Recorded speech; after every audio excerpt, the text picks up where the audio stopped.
it back so you can forget about it later.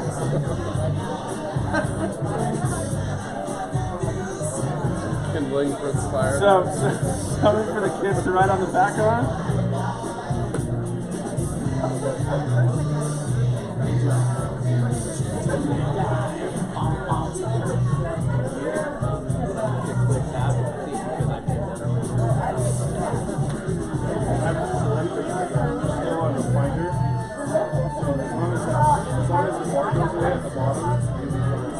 Did you see that menu up here?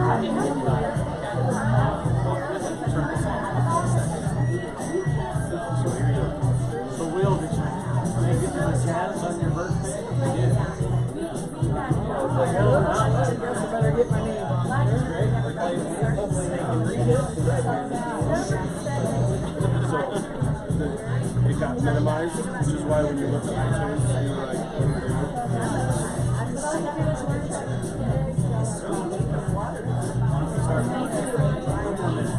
are we supposed to sign that?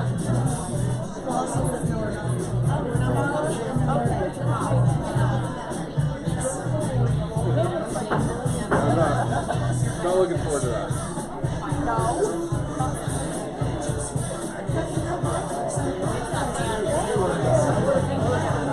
Hey, print side out. Print side out! You know what he's done?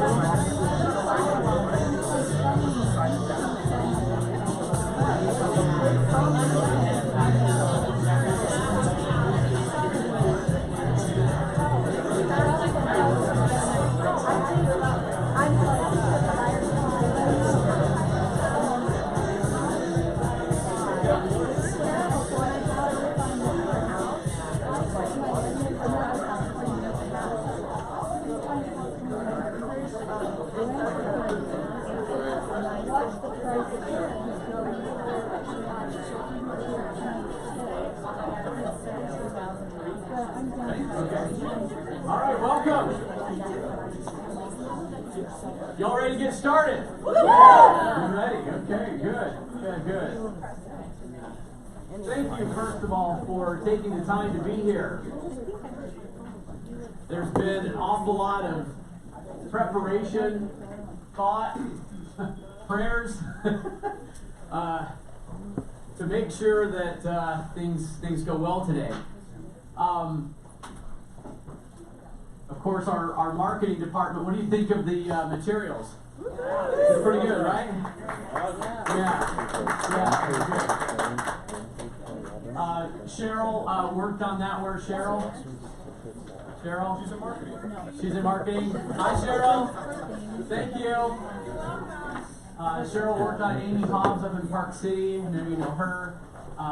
Jill worked on these materials as well. So I just ignore that. Okay. Someone's dying to get in here. Don't say that. That's not funny.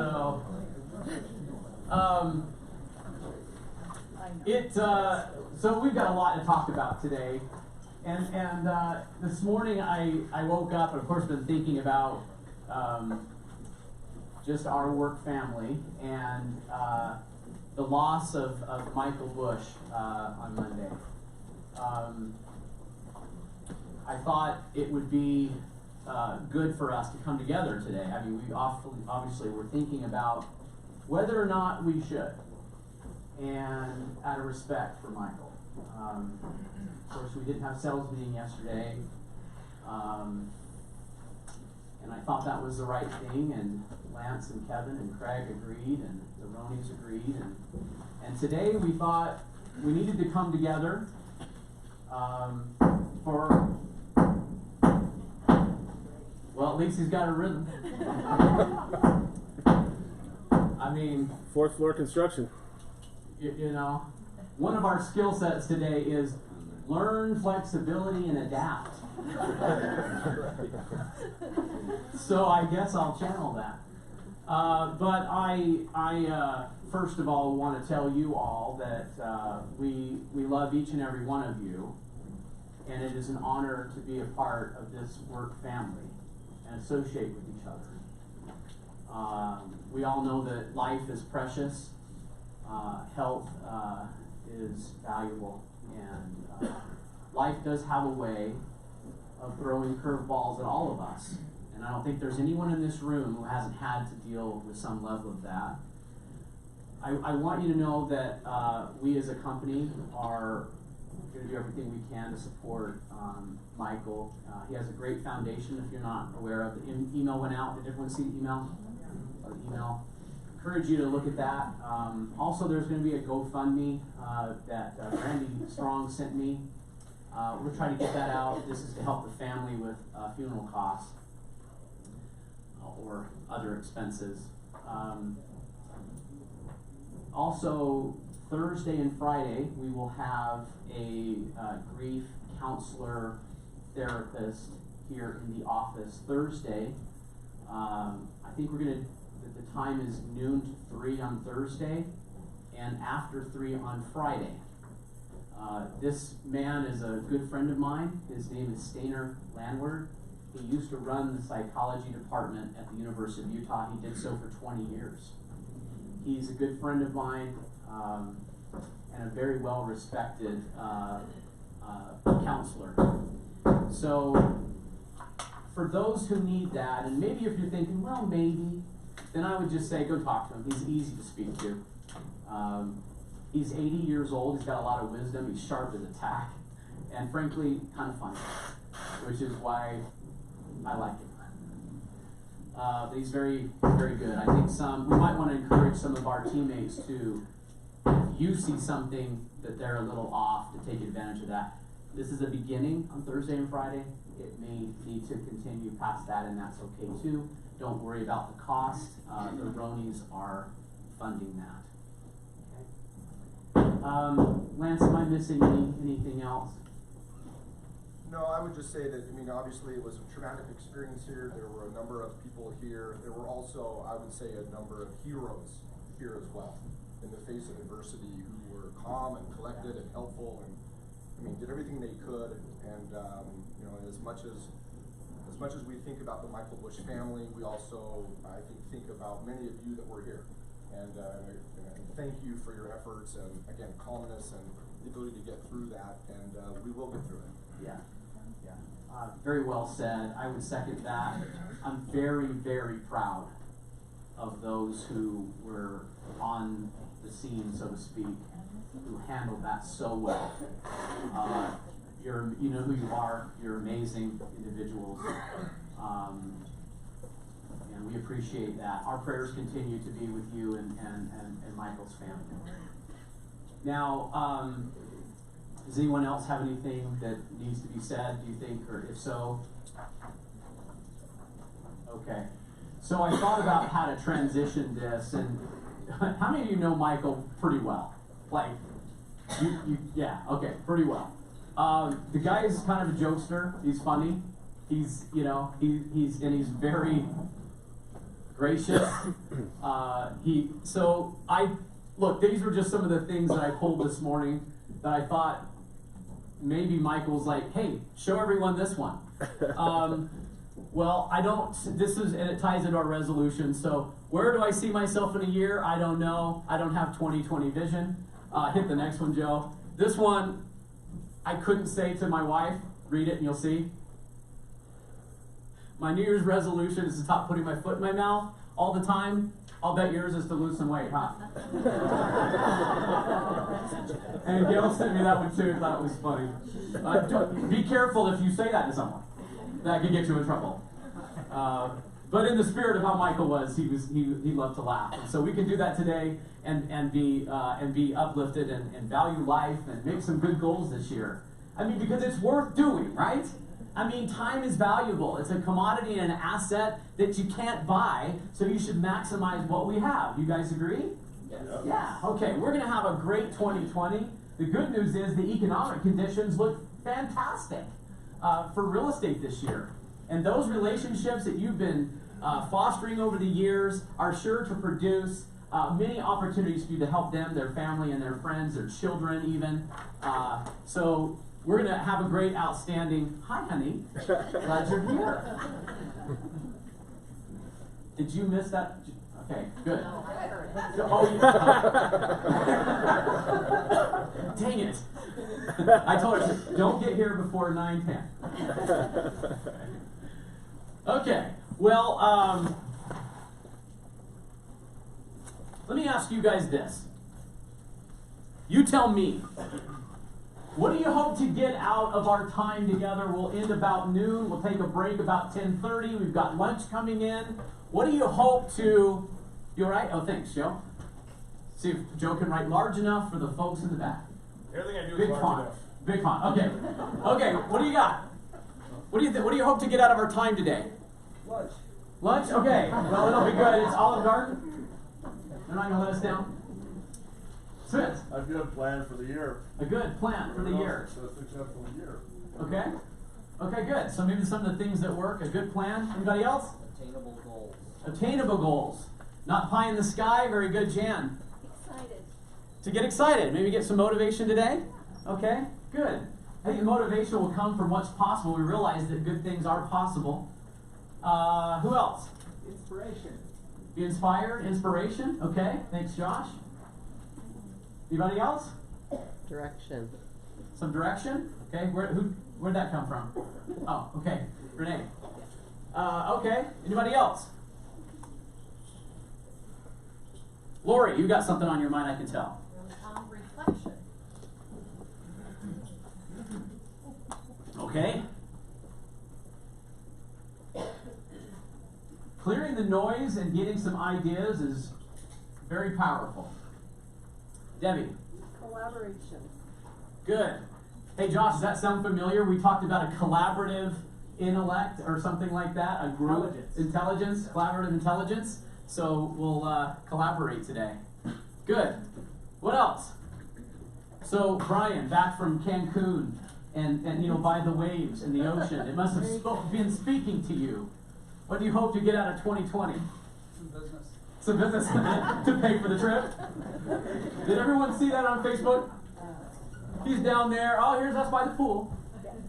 Here's another margarita. Okay, too many margaritas? No.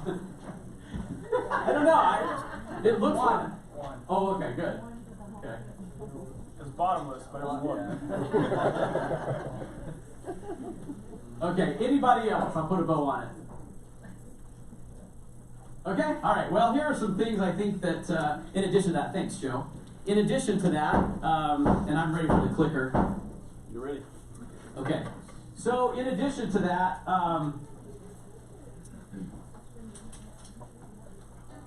here are some of the objectives that I think will come out of planning sessions if they're done the correct way. My top 3 objectives for us would be this. To use my, we're on this page here, if you were following along, take notes. To use my unique hopes and dreams and turn them into a path of accomplishment. And a booklet? Yep. Anybody else need one? Everybody's got? Okay. Lex, right here. Okay. Hi, Lisa, welcome. The next one is to take control of my business by planning. So this is making choice. Number 3 is to understand the difference. We're going to talk about some lingo. This is an ongoing lingo of understanding about business and planning. It's purpose, goal, strategy, tactics, systems, and schedule. So it's important to understand the difference in those as we're talking about your plan for the year, generally speaking. This are the elements of that. So this is reflected in the visual planning map. This has been edited and simplified. I'll explain that a little bit later. The results of good planning are often an improved focus, so that you know where the energies and the emphasis are spent. Remember, Apple can put all their products on one table, and yet they're one of the largest companies, if not the largest company in the world. They say no to many, many, many things, but they put their emphasis on a few. So even a company that large has limited resources. We are no different. We must choose what we're going to emphasize and what we're going to prioritize. So today, I hope to help you do that. The other effect of this is purpose in my prospecting, that we don't just go simply looking for buyers and sellers, but we understand the methods that we've chosen, because we've thought them through and we've chosen the ones that were best for us. So there's purpose in prospecting. Number 3 is to understand better my reason, what I do, how I do it, and I would even add, if you want to write, the when we're going to do that. So that's here. I did write down some collaborative intelligence I think will come from today. And we will talk about the core 4 for those who've been in some private coaching with me, and the hexagon approach. We'll talk about that. So our first activity today is to grab a group around you. And I want to pose some of the heart of the matter questions. Hopefully those guys will stop banging. If they will have to be good at ignoring that. But here are our questions for our group, and I'd like you to take some notes, and then we'll see how much of this we can share. It's a collaborative effort. Here are the questions. So, are we really more effective when we plan out our business? So, we'll talk about that. How you feel about whether you're truly more effective. Number 2, why don't we invest more time in the process of planning? Number 3, do we really believe that if we're more effective if our goals are written down? Number 4, if we do write a business plan, why is it so often that we don't work from it or review it or modify it as needed? And maybe the last one here is, what can I do differently this time as to not allow the time invested in planning to go unleveraged? Translation, to make this day matter throughout the year. So how could we do that? So this is our first activity, and it's going to cause us to get maybe disruptive on how we're perfectly seated. So maybe you can group up however is convenient. Maybe obviously this table seems easy. If anybody wants to grab on this table, maybe Nick, if you want to be over here or something like that. Whatever you want to do. So let's go ahead and group up. Debbie, and why don't you, as a group, get answer Renee, these since questions. we're not really... Write down your answers. I'll give you about 3 or 4 minutes to do so. Go ahead.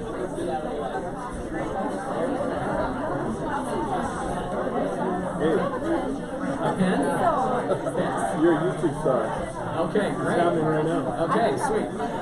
Here's a pen. I got a pen for you. Here, I got one. On behalf of Tom. My pleasure.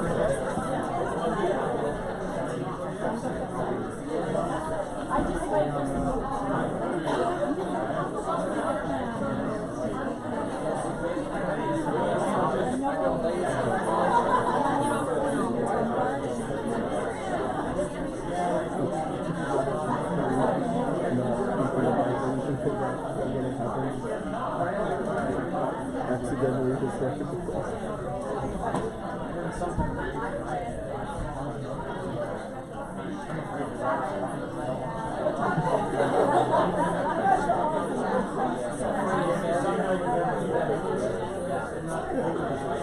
No worries. I thought you'd appreciate it here.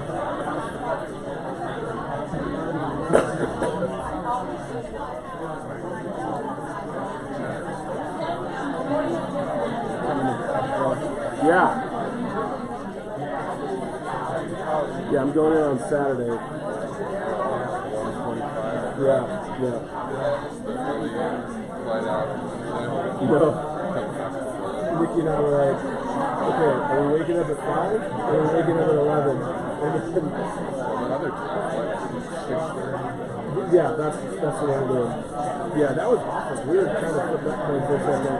We decided to stay. Nikki was the head of a call center for HCA hospitals in Nashville. So she was in Nashville 3 weeks a month for like years.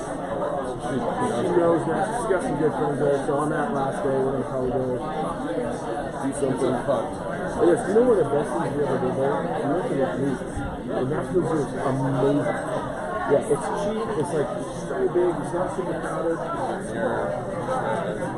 We went to the zoo because we had like 6 hours to go to the airport. So we ended up taking an Uber to the zoo, and then we took 15 minutes. I don't know, not like, it's like an hour. Yeah.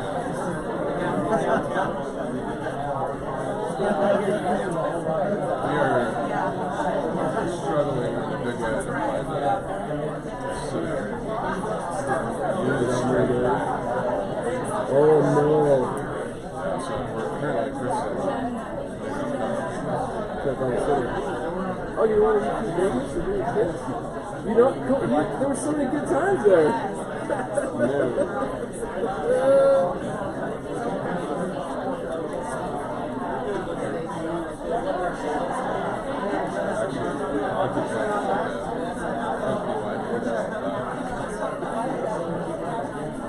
We've gone through like 30.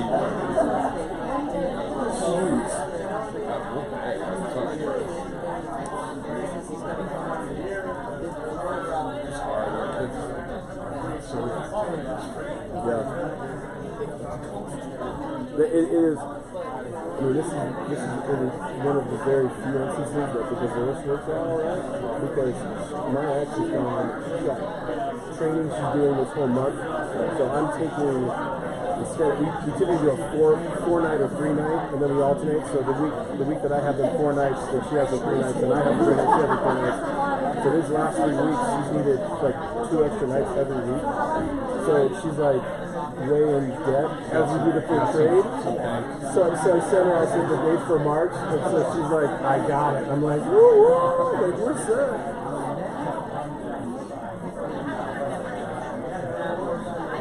I just put my book.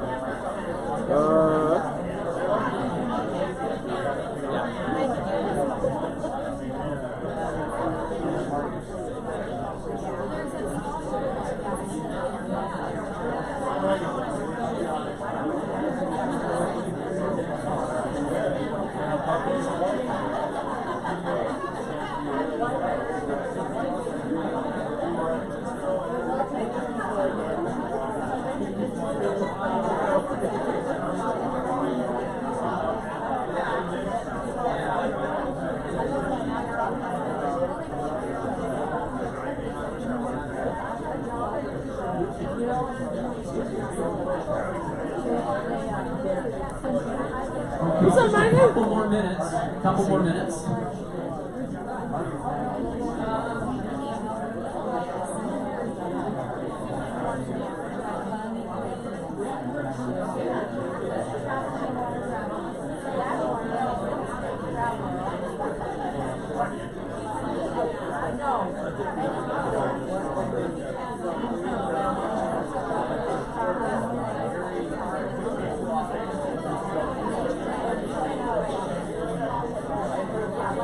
One of my buddies is one of the early founders, and he keeps calling me to go to lunch.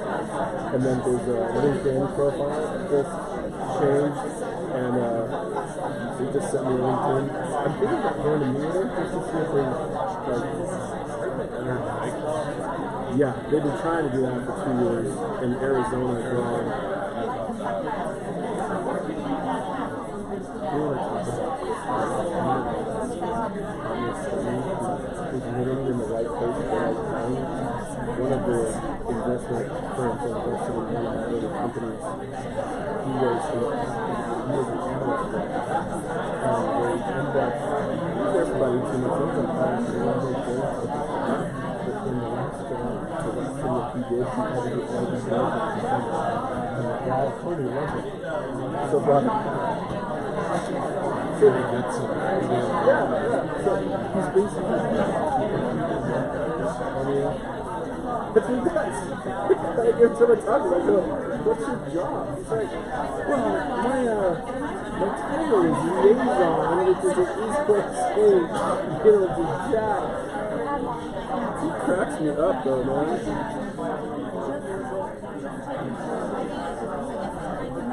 I'm curious what the mortgage business is doing. Yeah, they did.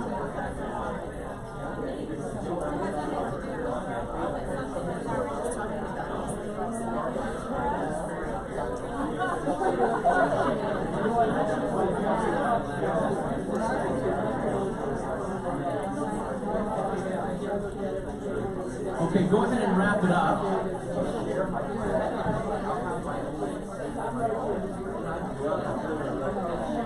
Write down your best answers.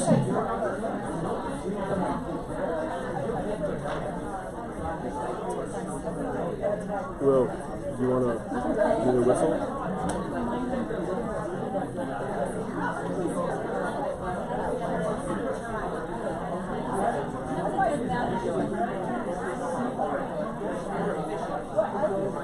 Okay, time's up.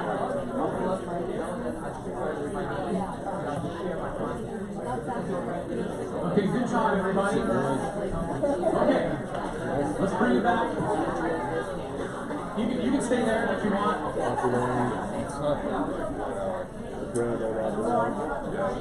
Okay. I suppose if you want to face the screen back again, that's probably the best. We're gonna do another activity that will have you looking that way. Okay. I guess first of all, why do you think that I've chosen to ask you these questions? What's the reason to pose these kinds of questions? To help us get organized. Help you get organized? To get started, to have a business plan. Have a business plan. Because people aren't doing this. Because maybe we aren't devoting the time, we're not doing it. So instead of saying, hey, let's go do this, it's posed as a question instead. So what were some of your profound answers? Anyone have any great gems of wisdom they want to share as a collaborative intelligence? Brian. I think we do time management. We get lost in other things and aren't regimented. Okay? Time management, to be regimented, and in a variable business. Too bad our clients don't follow our schedule, right? At 10 o'clock, they're supposed to call so we can get the appointments ready for that night, the day before. They don't always do that, okay? What's that saying? If you fail to plan, plan to fail. What is Yeah. that? If you just, Okay? I'm not even sure how in the world I could plan on going on a vacation without knowing when I'm leaving, what I'm taking, how I'm going to get there, how long I'm staying, and how I'm going to get back. And I know that just sounds so simple, but it's pretty tough to know to decide where we're going and then not have a plan to get there. Jason. Small things, a lot of small things equal big things. Okay? Yeah, really good. And they add together. Yeah, so if we do the little things daily, they end up taking us to the grand summit, don't they? Okay, was there another, Kelly? Well, there's a, probably an addendum to that is came from him. From Jeff? Yeah. Okay. Do the important things first that will take you to your goal. In Okay. other words, if you're doing the dishes, sure they need to be done, but is that helping you get to your goal? Okay, very good. Josh, are you hearing this? I think that was important because he's saying that there should be an emphasis on some tasks over others. So we're going to have a discussion after the break that will talk about how we emphasize the things that matter most. Did he get that right, Jeff? Okay, good. Michael. I think sometimes we just don't know how to start with the process. Okay, don't have to start with the process. I hope the structure today will help with that. Okay, was someone over here? Debbie? Renee? I was just going to say that we discussed that this is a unique industry, a unique business, and what happens a lot of times, I think we would all agree, is that it's feast or famine, and you have a plan, but sometimes it's so busy that you're just kind of taking care of what needs to be taken care of, and then the plan doesn't really fall into place. So, yeah. And that's a reality. In my head right now, I have the agent who literally is following their daily plan of time blocking prospecting and tells a seller, I'm sorry, I can't see you today even though you need to list your house by noon. I'm time blocking prospecting. And the seller's like, okay. Okay, back to finding sellers. Only I had a seller. I'm sorry, I can't wish Yeah, sorry, I can't list your house. I have goals to achieve. Yeah, very good. Okay, there is one other comment. Renee, yeah. I think that setting goals isn't enough. You have Okay. to step back and actually put action steps into place.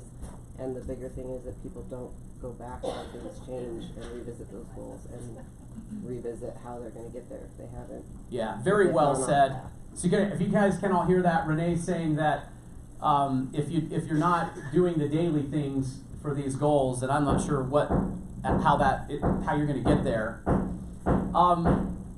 It makes me think of, well, I already heard that 80% of those who set resolutions on the new year have already, they're off track and given up on them. Is that anybody here? Anyone set a resolution? No?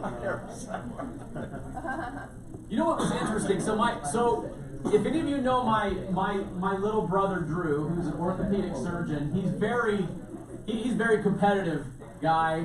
He's done a lot of Ironmans and ultra marathons. Anyway, his resolution last year was to not have one donut for the entire year. Not one donut. Because he figured the donuts were the enemy, right? We brought you some donuts, doctor. Thank you so much. That went so well. Here's a Krispy Kreme, And he says, no more donuts. Guess what he was doing on New Year's Eve? He went around to all the favorite donut shops and got everything that he wanted, and he was waiting for it to go to the new year, and then he filmed all this, and he was doing a taste test, and he must have eaten 20 donuts that night. He said, I had a sugar high, I couldn't go to bed till 5 in the morning. Sounds like a good Thursday. But I wondered if we flipped that. It just got me thinking about celebrating New Year's resolutions on the eve of the next year, where that's the moment where we say, I did it. Because it was a daily commitment. The temptations arose, and yet that's when it should be celebrated, not the fact that we made the resolution. So I thought that was very interesting. Okay.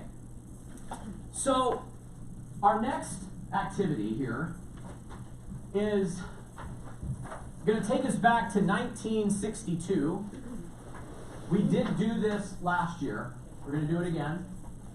For those who did attend. Is that the sign on Dairy Queen that says we've been breaking New Year's resolutions since 1962? Yeah, good one. They've been good at that. No more shakes for me. No more Dairy Queen. Cam, what is your favorite thing at Dairy Queen? Karen, what is that? Mr. The flow? The flow? Okay. Yeah. So in 1962, the United States was in the Cold War. The Cuban Missile Crisis was on everyone's mind. And science and discovery were a pretty big deal. I've got some facts like what things cost. A men's suit was $45. I still pay $45. Hey, I don't know this song, but the hit song, good one, Joe. The hit song was I Can't Stop Loving You by Ray Charles. Okay, someone hum it for me. I can't stop loving you. Okay, good job. I say everybody knows that song. You want to keep going, Joe? No. No? You got that's enough? That's all you got? Okay. So this speech was given, this is President Kennedy, and he's giving a speech out of Rice University in which he is going to basically plead to the American public that it's important for the United States to be first to go to the moon. So in an 18-minute speech, he's going to break down his plan. And he's going to spend a lot of time talking about why we should go. And then he's going to break down how we would do it, what resources we'll use, what tools we'll use, And then he even says when we'll go. Anyone remember when we went to the moon? What year? 1969. July 20th. July 20th. Good job, Kim. Oh, it's your birthday? At a celebration. That's what they, okay. Good one. What we learned. We don't have enough time to play the entire video, but I think I'd like to go through a few of the elements. So I'm skipping forward a little bit. He kind of is laying the foundation of what humanity has done over time.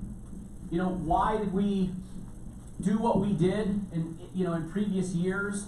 I think he even references, why would someone climb Mount Everest? I mean, why would someone want to do that? Why is that important? And watch my words. Why? Why? To bring reason, to find purpose. So he's going to spend an awful lot of time building an argument to the American people about why we should go. So let's hear what he has to say, and Joey may skip around a little bit. Last month, electric lights and telephones and automobiles and airplanes became available. Only last week did we develop penicillin and television and nuclear power. And now, if America's new spacecraft succeeds in reaching Venus, we will have literally reached the stars before midnight tonight. This is a breathtaking pace, and such a pace cannot help but create new ills as it dispels old. New ignorance, new problems, new dangers. Surely the opening vistas of space promise high costs and hardships, as well as high reward. So it is not surprising that some would have us stay where we are a little longer, to rest, to wait. But this city of Houston, this state of Texas, this country of the United States was not built by those who waited and rested and wished to look behind them.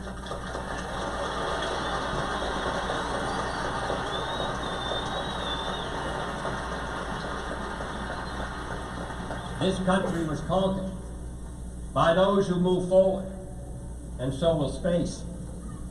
William Bradford, speaking in 1630 of the founding of the Plymouth Bay Colony, said that all great and honorable actions are accompanied with great difficulties, and both must be enterprised and overcome with answerable courage.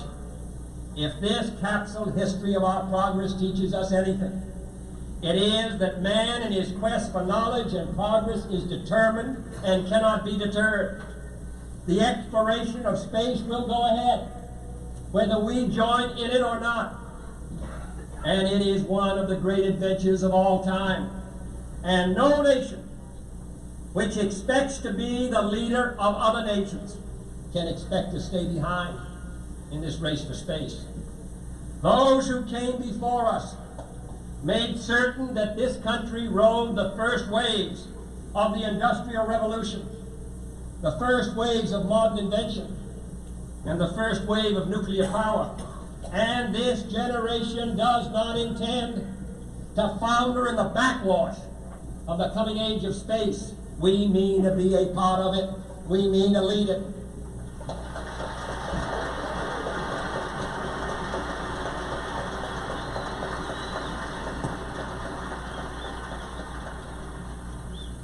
For the eyes of the world now look into space, to the moon, and to the planets beyond. And we have vowed that we shall not see it governed by a hostile flag of conquest, but by a banner of freedom and peace. We have vowed that we shall not see space filled with weapons of mass destruction, but with instruments of knowledge and understanding. Yet the vows of this nation can only be fulfilled if we in this nation are first, and therefore we intend to be first.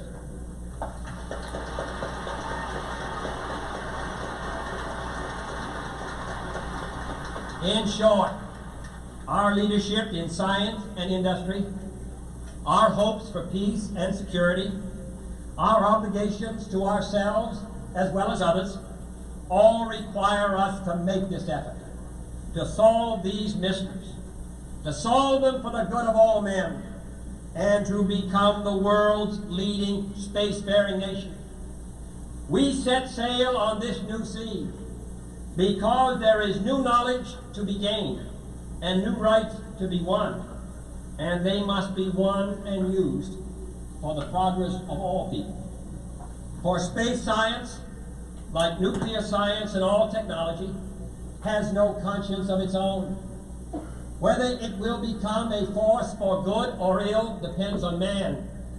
And only if the United States occupies a position of preeminence can we help decide whether this new ocean will be a sea of peace or a new terrifying theater of war.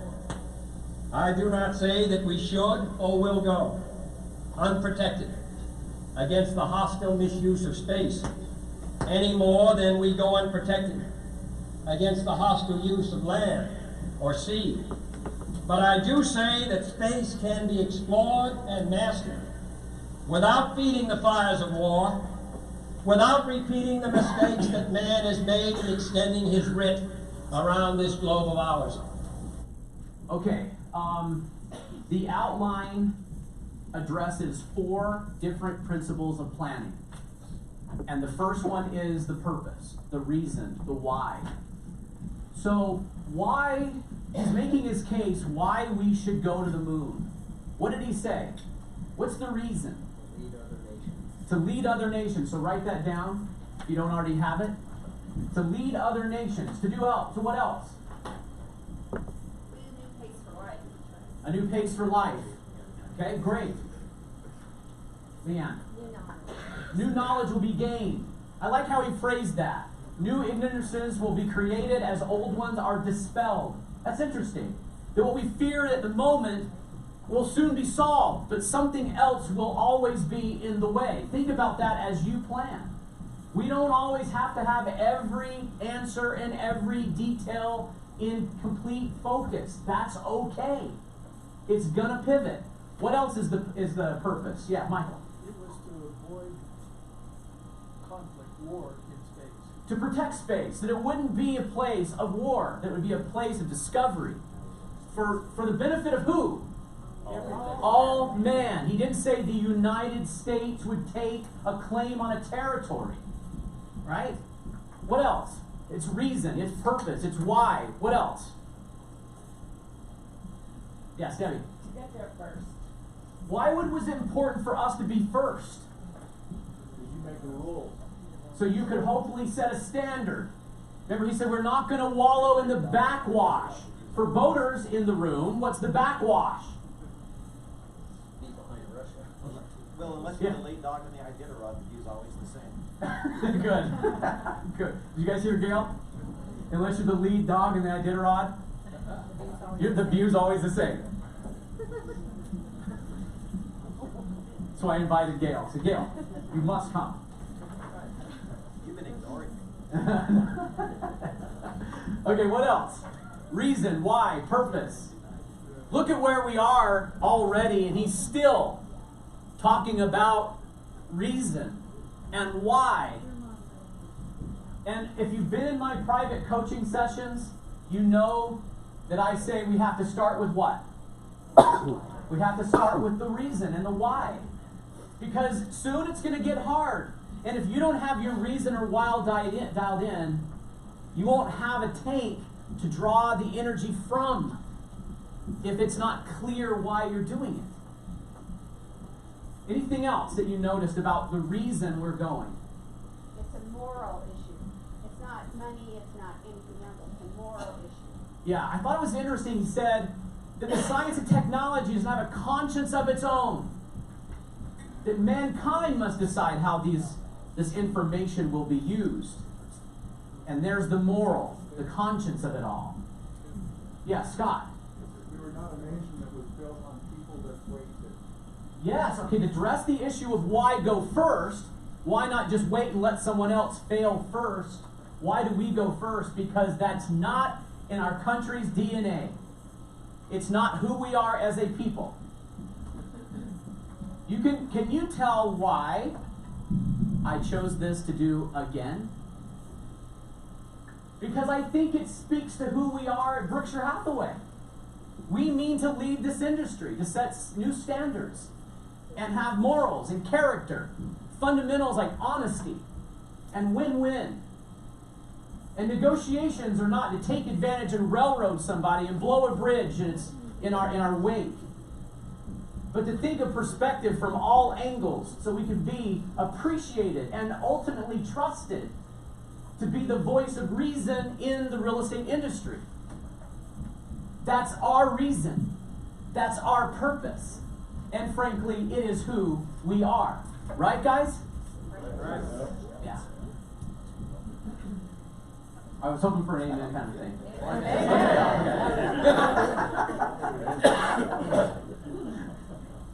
Okay, let's move on now. And I think, Joe, we're going to start about 15 minutes. Have you seen this, the whole thing? It's really amazing to watch the breakdown of planning.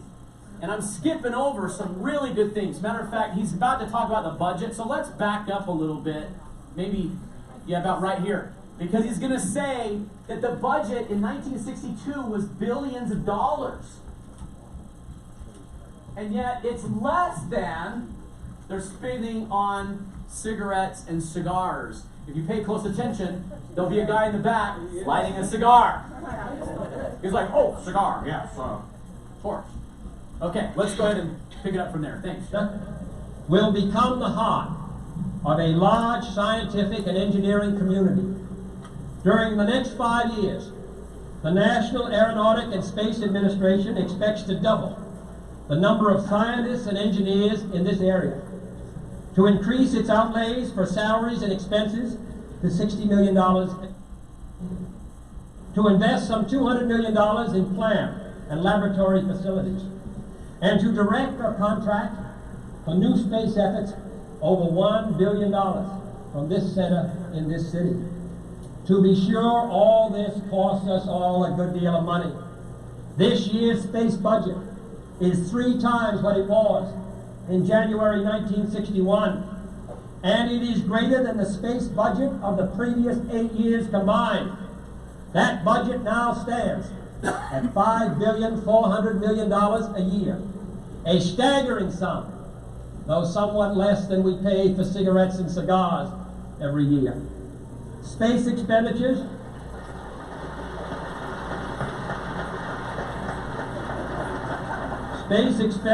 will soon rise some more, from 40 cents per person per week to more than 50 cents a week for every man, woman, and child in the United States.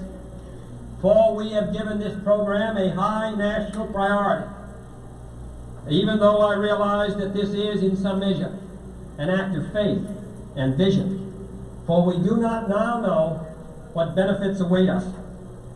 But if I were to say, my fellow citizens, that we shall send to the moon 240,000 miles away from the control station in Houston, a giant rocket more than 300 feet tall, the length of this football field, made of new metal alloys, some of which have not yet been invented, capable of standing heat and stresses several times more than have ever been experienced, fitted together with a precision better than the finest watch, carrying all the equipment needed for propulsion, guidance, control, communications, food, and survival, on an untried mission to an unknown celestial body, and then return it safely to Earth, re-entering the atmosphere at speeds of over 25,000 miles per hour, causing heat about half that on the temperature of the sun, almost as hot as it is here today, and do all this, and do all this, and do it right, and do it first, before this decade is out, then we must be bold.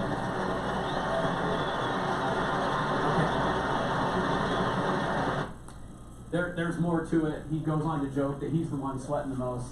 Anyway, interesting video to learn about how to plan. So let's march through the rest of these principles. First of all, how will we go to the moon? What will we use to get there?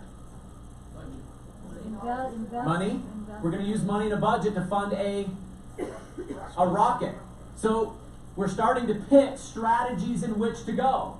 I'm sure there were other ideas about how to go, but there was a decision made, and therefore resources were funneled to emphasize that strategy.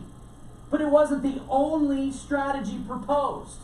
It's just the one that was chosen. So what are we going to use to get there? A rocket. And it's a huge rocket. I thought it was interesting that we're going to use metals that what? What? We don't yet know exactly how we're going to make the metal alloy, but we're going to. I'm going to do it. We're going to do it. Interesting. So let's talk about the how is the rocket with guidance and food and fuel for survival. The tools were metal alloys. And to Jeff's point, a tax system to create a budget was also used as a tool to raise money. Rice University, some very smart scientists were going to be used as tools to make what we needed. What else did you hear in the how and the tools? Precision as the finest watch. Did I get everybody? There were going to be more jobs in Houston. He promised more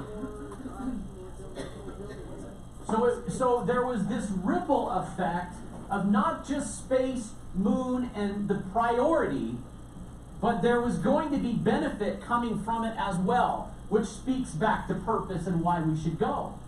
Were jobs important? Were science important? Was learning important? Yes. Going to the moon only created an environment to learn more and employ more. What about the when? Write that down. That is like a prophetic statement. By the end of the decade, did we make it? Yes. We did make it. Unfortunately, he was not alive to see that, which is very sad that he was not there to see that great accomplishment achieved. It seemed impossible, right? I mean, I'm sure in 1962, the naysayers were millions. The political environment of wasted money and resources to do something as ridiculous as go to space. But look at our hindsight now. The thing is, he was right in the face of many naysayers. Right? What else do you get from this? Yeah, Leanne. There was some risk. Yeah. Yeah. Julie. Set your goals high. Yeah. I mean, I'm always amazed at what the human spirit can do if you're determined. And it's not lost on me that somewhere in my past, I believed my mother who said, you can do anything you set your mind to. Because some people don't. But I did believe her. And I've tried to remember that. That if I choose something, I can get there. How many of you had your mom tell you something like that? Yeah. Way to go, moms. Are you now passing that on? Yes, every day. Yes, you can do anything you want, sweetheart, right? You can do this. I can't look at my kid, I'll lose it. But I tell her lately, I say, Kayla, you'll be an amazing mother. Which is in the vein of, we can do great and hard things. Right? Yeah, Lori. You said in the act of faith and vision. That's where his words are. Yeah, I think that he's being honest about something. Some of this is an idea without the details all worked out. But we'll learn and go as we go. And when we discover new things, we'll address them when we discover them. So plans have got to pivot, right? think about these. Okay, Allie, one more, and then I'll. Well, you talked about sacrifice too, but there will be sacrifice involved with this. Yes. So you're not gonna just happen. Yes. Yeah, it's going to take an enormous amount of work from a lot of different people and cost an enormous amount of money. Of course, he put it in perspective quickly, didn't he? Before we get all and go, whoa, that's a lot of money. Well, would you rather have cigars and cigarettes, or would you rather be able to do something like this? Because the cost is less. And all of a sudden, you know, that's a different perspective.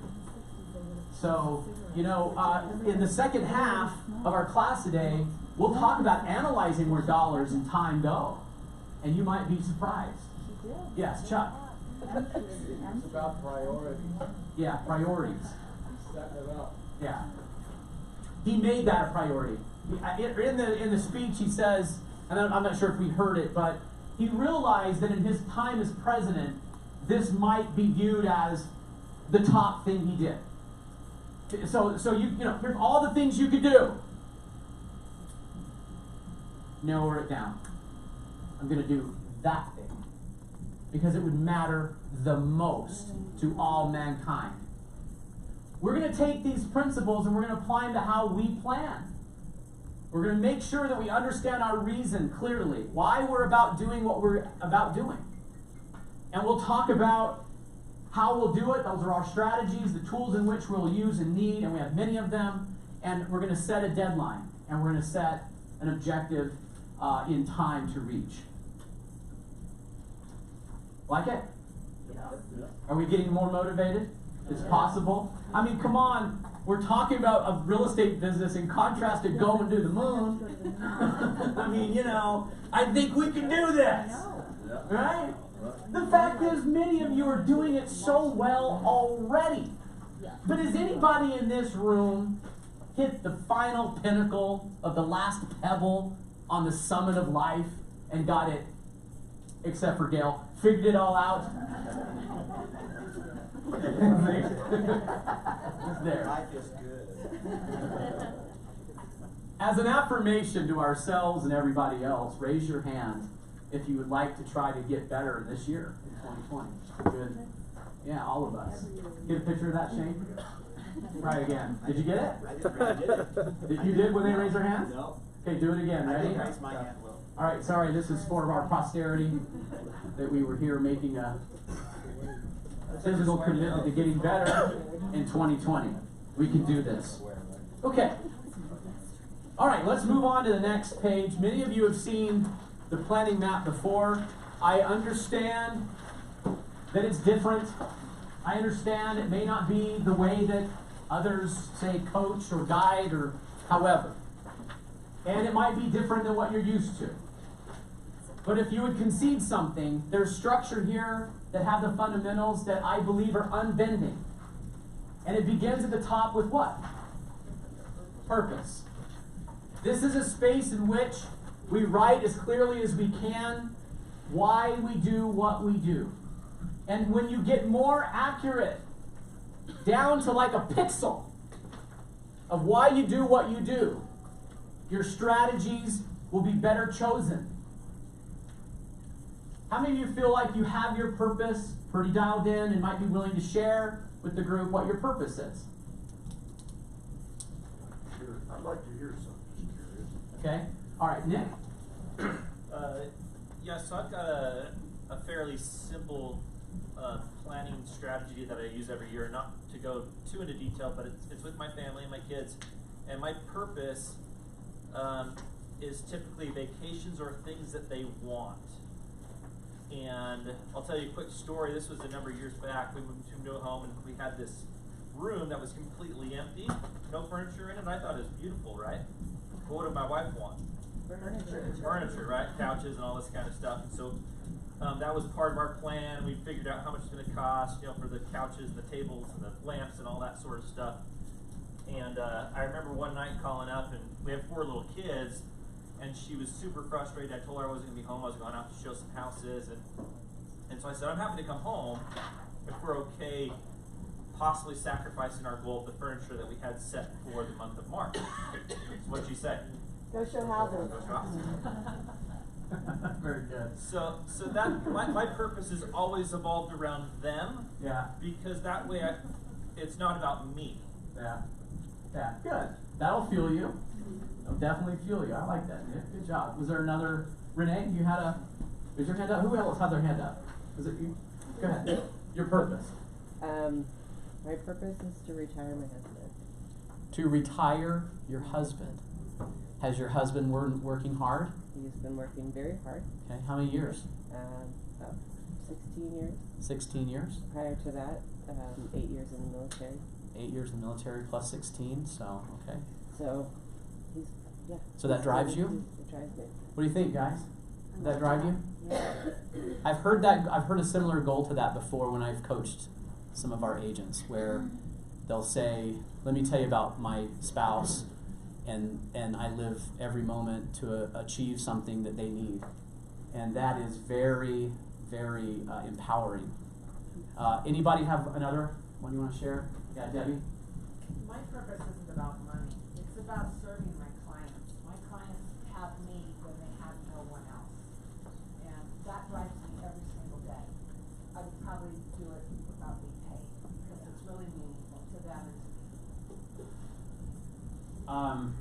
Debbie says she would do this without being paid. We get an emotional payoff. I've had some discussions lately, just kind of warming up for this, but I think I want to address it now. There's some, okay, first of all, the biggest payday is never the money. The biggest payday is the fulfillment. Because flip that on its end. Do you know people who make millions of dollars who are not happy or fulfilled? Yes. Sometimes they're our clients. As we get a confidential view of their finances, but also recognize that they're not happy. So money isn't going to automatically connect happiness to someone's life. If the priority is to serve outwardly and the effect in business is the money, and one of the effects of payday is the money, we've got something we can manage if it's in that order. Ever known an agent who was more interested in their commission than the client? Yes. How does that relationship go? How long does it take for the client to realize that? And what happens to trust and longevity and referrals? So it's kind of ironic that the agent who's so defensive about their own commission in hopes of defending something that is entitled to themselves actually creates the opposite effect. Instead of being a magnet for good and positive money, they repel it because they lost a very essential element that's in every good relationship, and that's trust. So I've often said if I could wave my magic wand, the one thing I would improve for everyone is our ability to lead more with our heart and think about the fulfillment as the biggest payday. The money will happen. The money will happen. And yes, I'm not blind to the fact that we're running a business that has expenses, and we live in a world where there's still mortgage payments and taxes on food.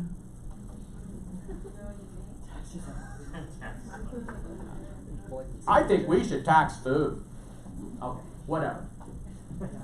And then give it back to those who can't pay the tax. Anyway, sorry, I don't want to get political. But, I get that and I'm not blind to it. But the fulfillment is a really big payday and one that lives on because the feeling sustains over time. So perhaps an emphasis is due there for that kind of a fulfillment. I have to move on. My purpose is simply to help others reach their God-given potential. That's my purpose. I recognize that I put a word in there. I do it, I hope, out of humility because I don't know how high all this really goes for you and I. But I know it's from farther than I can see. So I'll give credit there because in my world, he's the one who made it. He's the one who knows how far it goes. So I'll leave it to our Maker to figure out where our finish line really is. But for you and me, we can be better every day. And the better we are, the results follow. And the purpose should be worth it, right? Inspiring, motivating. Think about the people in your life. So I will challenge you to take time as homework. To don't let too many more days go by. Perhaps if we could say by the end of the month that you have your purpose outlined and defined, it'll help you in every single thing you do. Get that purpose right. Now, granted, this is a business environment, so, you know, life's purpose, business purpose, perhaps they intermingle, perhaps they're slightly different with some emphasis, I would concede that. The purpose in which I personally landed on speaks to every aspect of my life.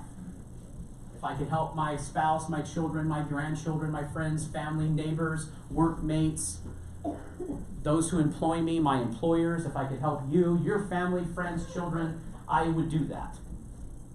And close your ears for a second, Tom. I don't need to be paid. Tammy's going, wait a minute, don't. That's on video. That's on video. We've got the evidence. Is that a contract? So, okay. So we start with purpose, and I spend a lot more time on that. I'm going to fly through the rest of this a little faster. This will be homework for you.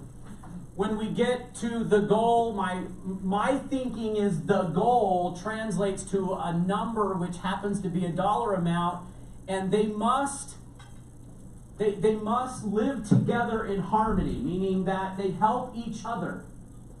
If I have the purpose, the goal allows me to accomplish the purpose.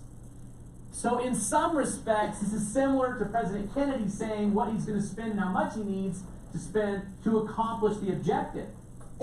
As he lined out a purpose, there's going to be a dollar amount needed to accomplish that. And we start to transition into a dollar amount here, and we're broken down into categories. Here's your actual, and there's your goal. Some of you need to know your statistical history a little bit better to speak as a CEO, to know that in the second quarter you do X percentage more of your business, so you can better track and measure, and that's where that would be reflected in this simplistic visual map. I put an emoji on the map, on the larger map, to remind you, yes, thank you. Is it there? Oh, okay. In my mind, I put an emoji for the next edit. But the visual planning map is a simplistic list of strategies that you can refer to, that you can post up in a place that's visual to remind you. My purpose, my goal. I then am going to choose how I'm going to accomplish that. And there's the strategies. So you can, let's see, oops, page. Okay, I've got it. So now we go to strategies. The strategies are basically the small battles in which if they're won, the grand war is accomplished. These are the battlefronts that need the emphasis. But there's only room for 3. This was one of the major edits from last year to this year. We went from 4 to 3. We didn't need more strategies. We needed more emphasis on strategies that matter. So, something to think about. Coming down the page, there, I changed this word, so maybe circle this. This is a new word for us. It used to be strategic plans. It's now called tactics. I think that's a better way to describe it. It was an edit and an iteration. It was born out of a Park City discussion. Credit due to Steve Chin, who came up to me after and said, I wonder if we should call that tactics. And it was like, that's a really good idea. We Googled the word tactic and realized it was a perfect fit for tactics are those things we do to support strategies. So notice our funnel coming down, we're getting a little bit more specific now. So what are some things that would be tactics, and what are strategies? So could you give me a general strategy? It takes time to get our minds to think this way sometimes. We're coming at it from a different part of the brain. We're coming at it from a different perspective. What are strategies and then therefore tactics that support a strategy? Debbie. This is a general one, but you can have a strategy to reach a new higher end client. Okay. Higher seller. And your tactics could be things like find publications to advertise in that would reach that audience. Okay. Or plan events or create content for social media that would answer questions that audience is looking for. Yeah. Very good. Did you guys hear that? If I state it again. What if your strategy is to reach a higher end clientele? To have your average price range go up? And to service, say, more of the $2 million clientele and a little less of the $300,000 or $400,000 clientele. If that's a strategy, then the tactics in which we would use is to start getting into some publications that hit that demographic, or hold events, or think about a geological area in which we could meet people. Those are tactics, and that supports the strategy. You guys with me? Is this a little uncomfortable? Because we don't have all the answers to these blanks now.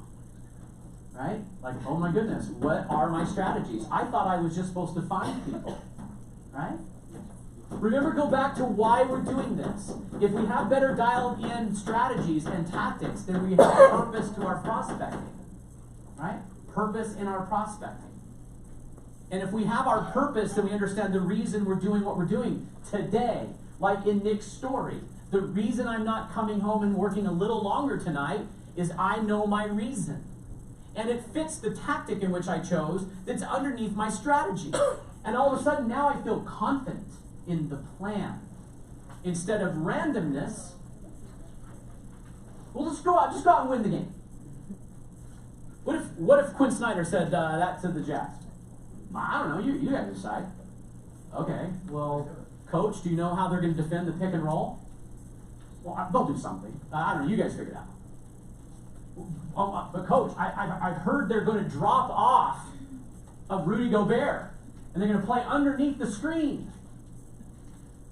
Oh, yeah, if they do, they do. I don't know, you guys figure it out. How long do you think a coach would last? And yet somehow we kind of do this because, and look, I'll defend us all as realtors. You know why we do this? Because the business is so darn variable. As soon as I make my daily plan, some great buyer who's going to write an offer tonight gets in my way. You know? I mean, come on, I had a plan. And then, boom, in shows the client. Right? And you hear this. I mean, it's like, you know, I'm hearing more now. The struggles with dealing with multiple clients and time management, how to deal with success than ever before. I'm like, what are you struggling with? Oh, I've got too many buyers. You know, I can't help all these buyers. There's a huge part of this that, you know, coming from a non-real estate background and coming from a business background, where you ask yourself a lot, like, well, what if my strategy or what if my tactic changes? And you mentioned earlier, what if you have to go back and relook at your goal? It is in the exercising of the daily effort in trying to achieve a strategy that you gain the skills to be able to pivot, right? So if you don't have a strategy and you never use the tactics, if you never actually try to implement the tools, then when everything goes to hell, like it will, right? You don't have the skills to pivot and take whatever that new stream or challenge is. So it is in working towards the strategies and the goals that you currently have, even if they don't end up being the ones you achieve, that you will gain the skills and abilities to adjust on the fly so that you can get across the finish line. Yeah, very good. Very well said. Agree? Yeah. You guys agree? It's kind of the nature of our business. So why don't we just concede right now? Let's just plan on the variable nature of our business. So what are we going to do when? You know, we go 3 weeks with clients back to back to back to back to back. What will we do then about our consistent prospecting? Make a plan around that. Plan for the unexpected, right? Expect the unexpected and plan for it. So all of this is your homework. Last year we spent an hour and a half on just this. This year it's more of a review. When we come down to tools and systems, what did President Kennedy say he was going to use as a tool? A rocket. We're going to use a rocket. That's the tool we're going to use. And we're also going to use the tool of scientists. I mean, he went, there's a lot of things we're going to use.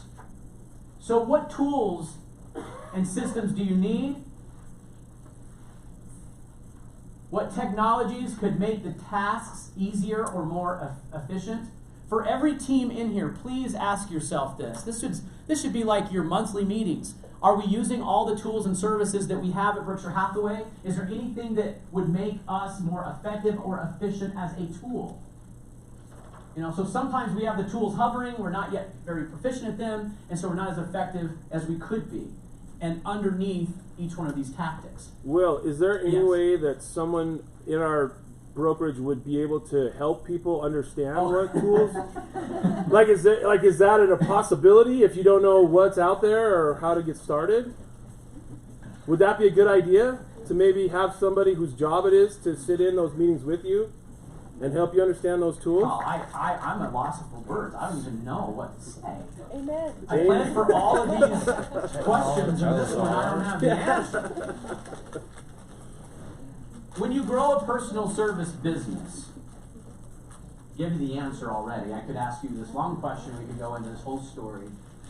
But you have to have the people in personal service businesses to help you understand the use and effective application of the tool. And that's how you grow a personal service business. And it's a fundamental principle. Good luck finding any way around that. But the better you want to be, you're going to need the experts in this. If we choose to just ignore, leap over it, or just not make the decision, I will channel Neil Peart, who passed away last week, drummer's lyrics: if you choose not to decide, you still have made a choice. One of his best lyrics ever written.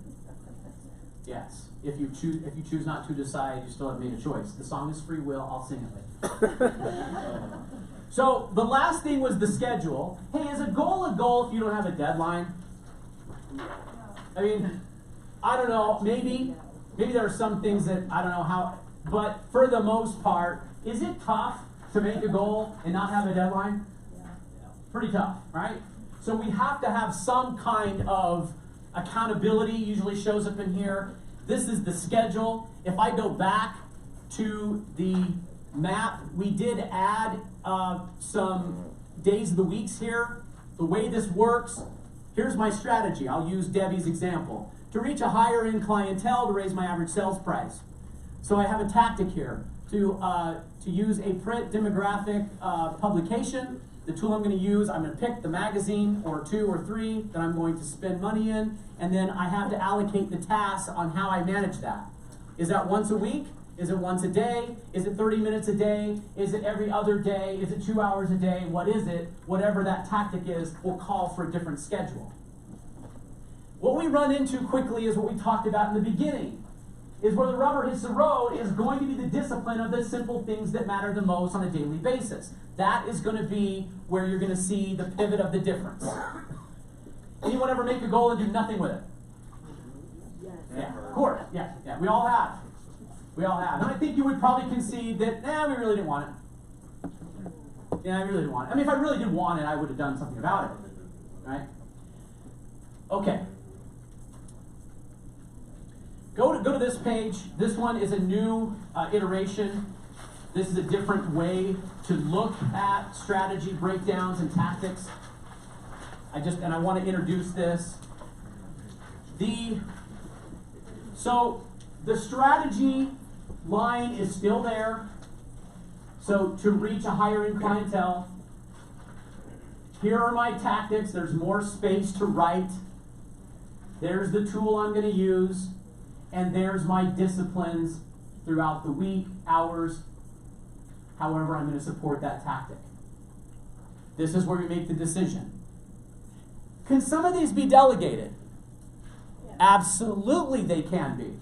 Where your involvement is oversight to make sure that these tactics are being completed on a daily or weekly basis. Now you're going to make a choice to run that business that way. Good CEOs will know their strategies, know the tactics necessary, and have an expectation for a deadline. And we're basically here today to be a better CEO. to be better at planning, to make choice, to emphasize, prioritize. Some call this time management. The time management is really just the effect of already making the choice on what's most important to you. If you've never decided what's most important, how are you going to manage any time to allocate what's needed to support it? So often we want to manage the time without even deciding what we're going to go do. It would be like, it'd be like President Kennedy never saying where we're going. Never saying the word space or moon or a destination, but just that we're going to raise the money and do something and get busy doing it. Same thing, right? Okay. Before you go, I can't think this way, here are some potential answers. These are best practices that have been culminated. They're in your book, Strengthen Current Relationships and Building New Ones. It's kind of hard not to do in this business. We used to call it farming or work your center of influence.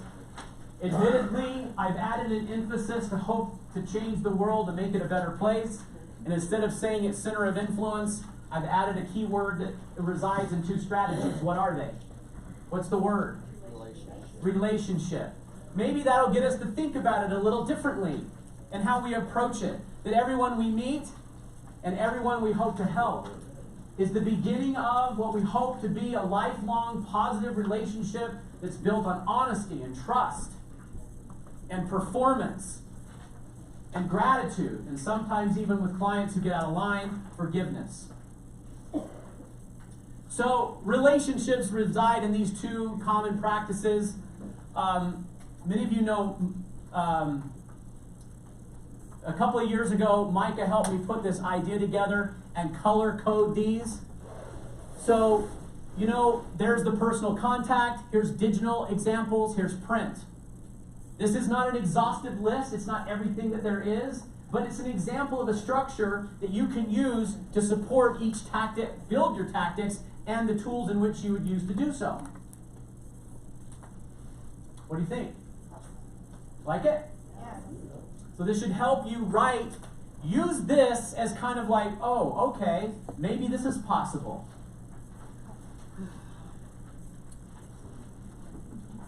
Believe it or not, I've had a number of agents who also want to sell more in the 350 range.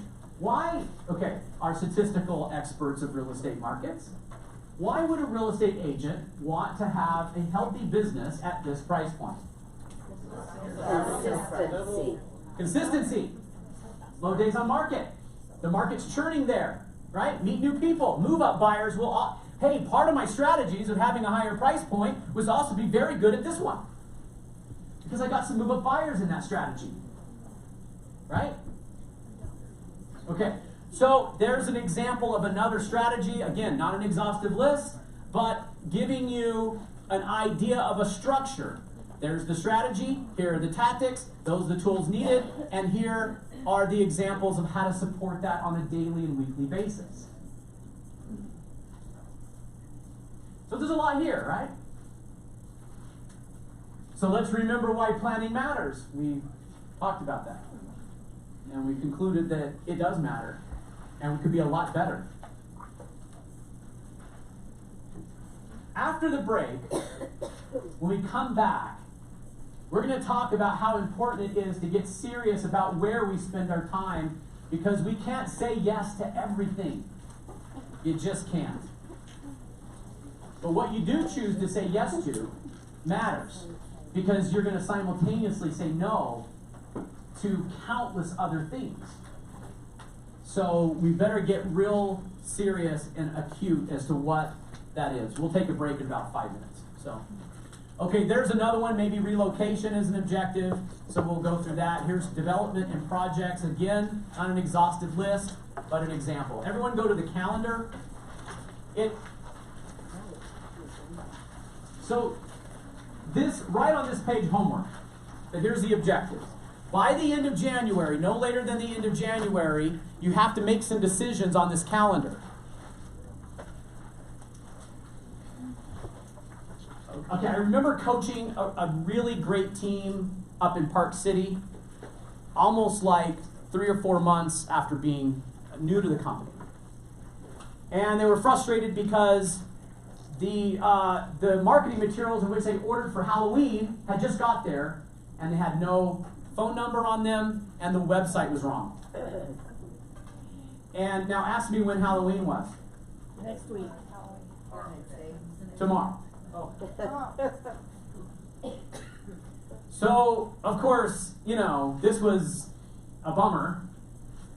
And the lesson is simply, you got to get out ahead of this stuff. So we should be planning 60 days, 90 days ahead.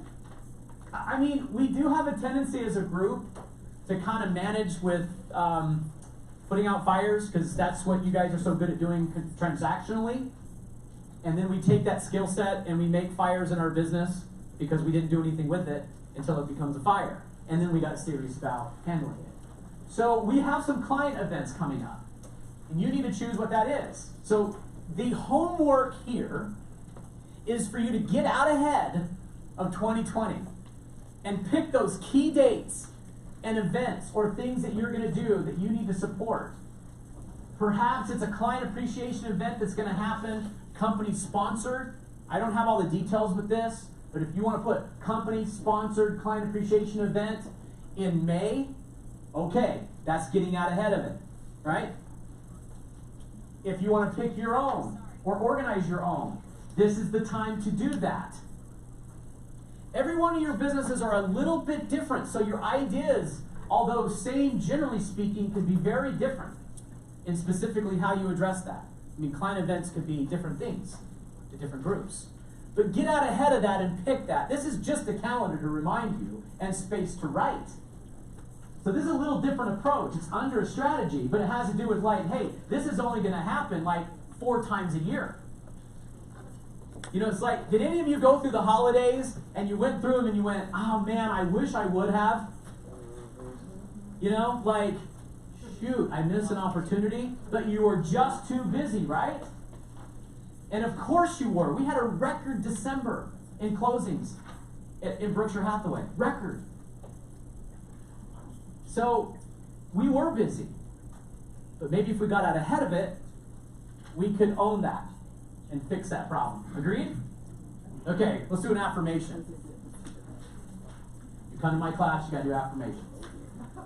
You turn to the person next to you and say, I am so impressed with how you plan. Go ahead. So impressed.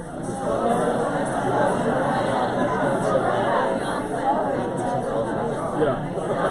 And I'm impressed with how you plan. I'm so impressed with how he doesn't plan. I'm so impressed with how she plans.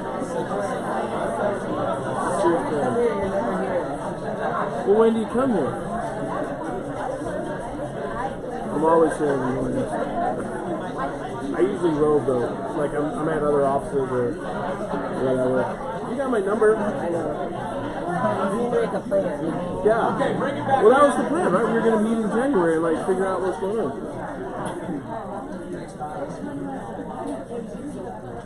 Bring it back in.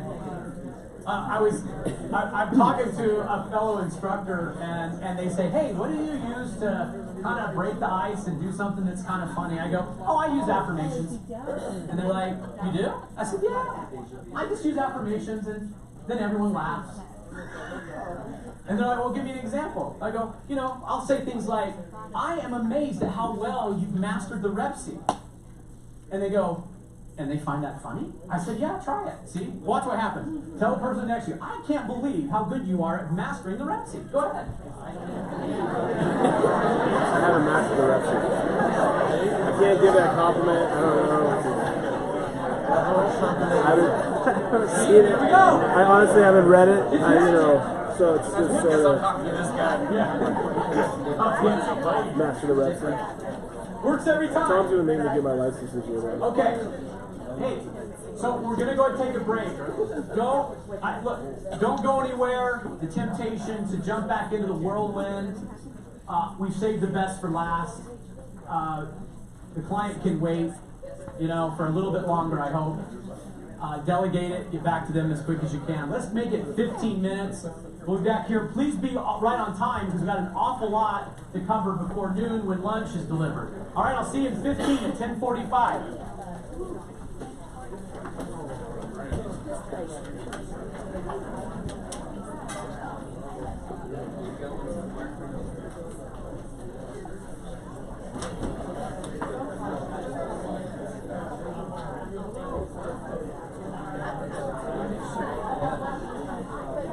So Joe, you'll be happy to know. Tell me. There's Wi-Fi up there. What, did you get on? Yeah. No, it worked out well.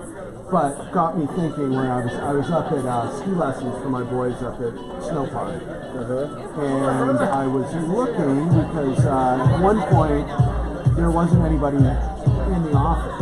Okay. Which I get why that happens. But what I was noticing is there's no phone number anywhere out there that's visible, and we've got Berkshire Hathaway, Utah Properties on 3 windows, or website, and then on the other side, I noticed above the stairs we've got all the little print that's impossible to read.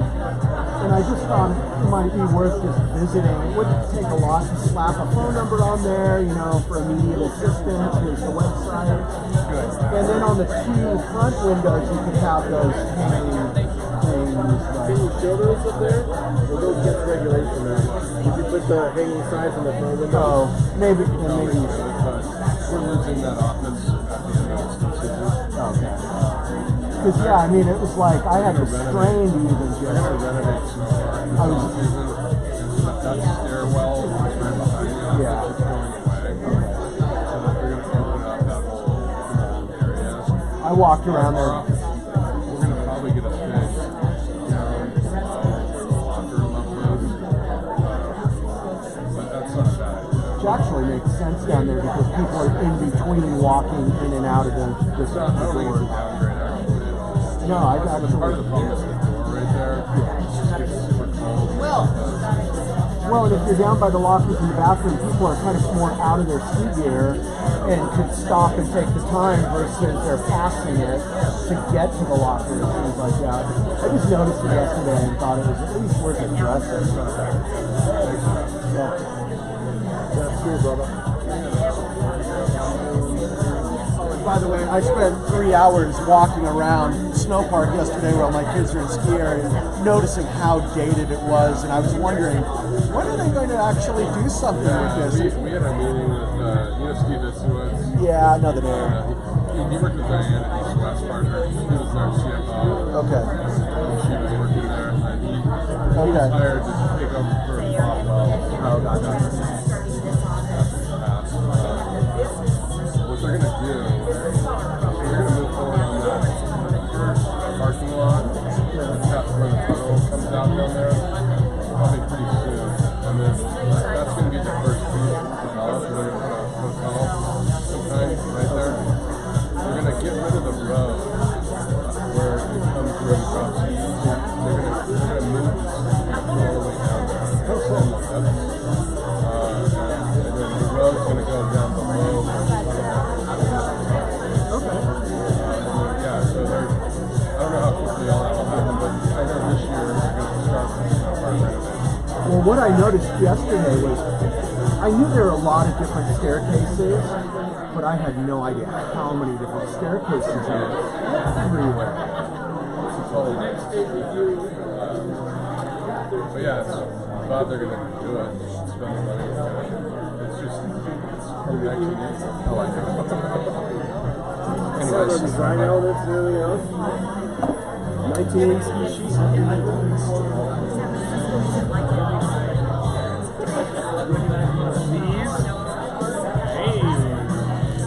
we're going up. Hey, this is the table you wanted on. So Debbie Nyson, one of our lead agents. This whole table here are all right up your alley. High performers, well driven, know a lot of people, so mix it up with those guys. Thank you.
got a jug. Thank you.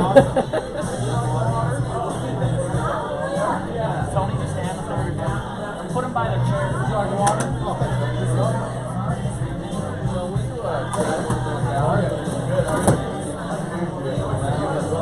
Tony, look at you.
Get some water. Wait, Neil Peart. Oh, you're good. All right.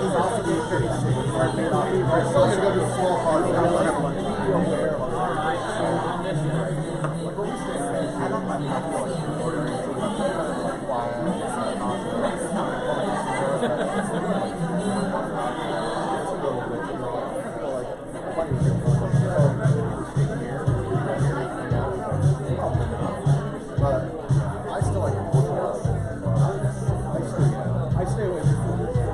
Oh, yeah, that's the big thing. Oh, that's the big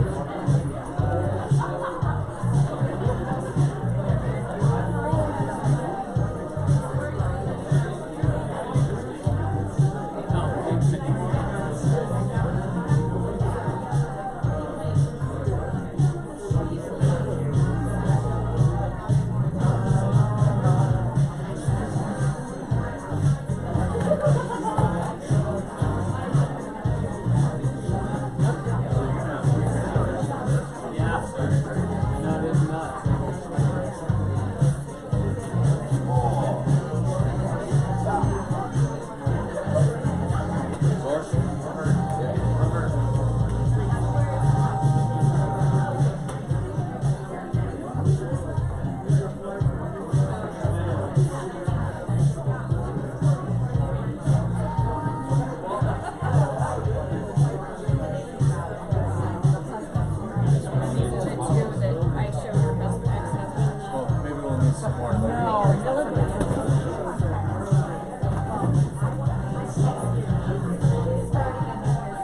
did or took 4 or 5? No need to modify it. Not, you don't want to be weird and have a issue with people like that. The seller would allow that. Well, then you have to pay really high to and then you're a 13-year-old bringing up a low. Because I'm going to be back on Friday. Make sure you don't remove it. We're really trying to Mine or something. Like 3 weeks. I mean, really, we just kind of said, look, so we typically, there were things, stuff like that, so we just talked to the kids and said, hey, we're going to do these viewers and any condition you like. So each kid kind of has their things down there. So instead of having like 4, we're just doing 1 at a time. And then now that you're like, things didn't be around, but we had last Friday, like the first one, and it was to make sure you don't get most things I was buying. Expectation was like, oh, let's just get everything here. And it was like 18 minutes of chaos. We didn't want the condition, we don't want it. It's okay. So we did it. We got 1 down. Can we get 1 and where we just like, everyone gets together? All the practice. Yeah. Right. So the Jazz are chanting around and fighting to say, you're good at what you do. You're good. You're saying, damn the right thing. Yeah, we need to get hot like right now. Yeah, you must have a turn off there. Oh, we have a I use this. You just buy device. It's Netgear Nighthawk. Yeah, if you email me, I'll send you a link. They actually just reached it over, but it's one of the better home runs anyway, but they have this great little app. So I can do it remote. So they make you at home, goofing off there.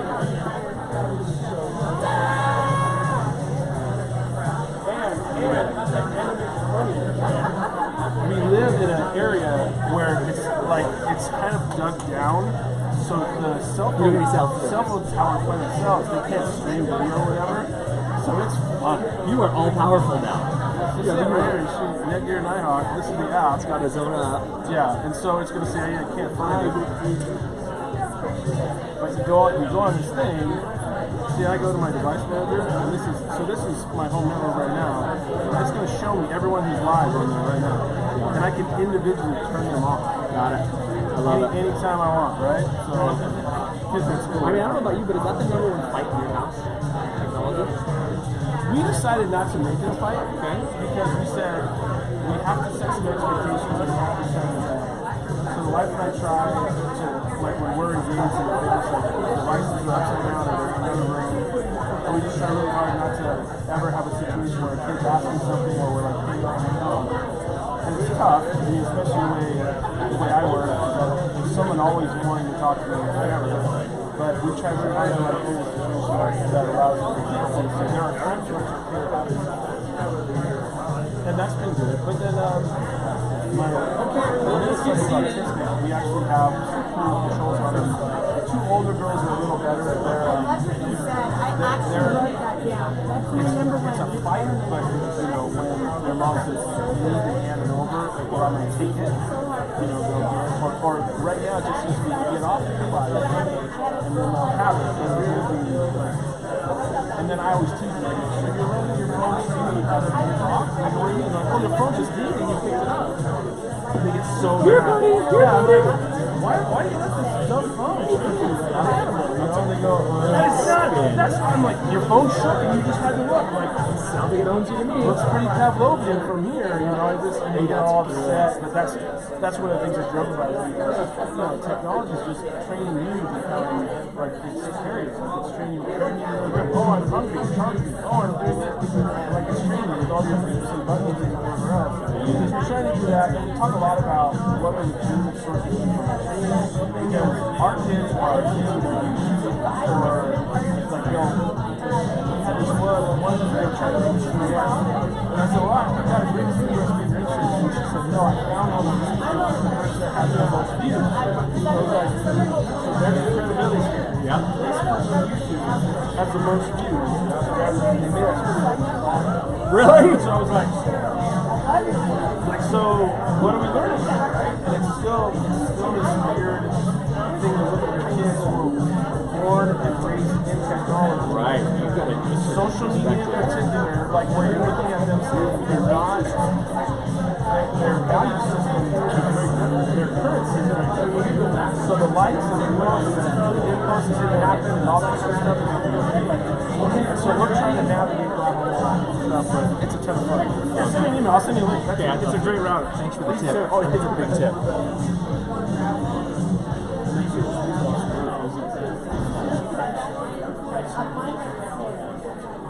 Well, if you minimize it, you're always going to have that problem. Yeah. Now it's not actually.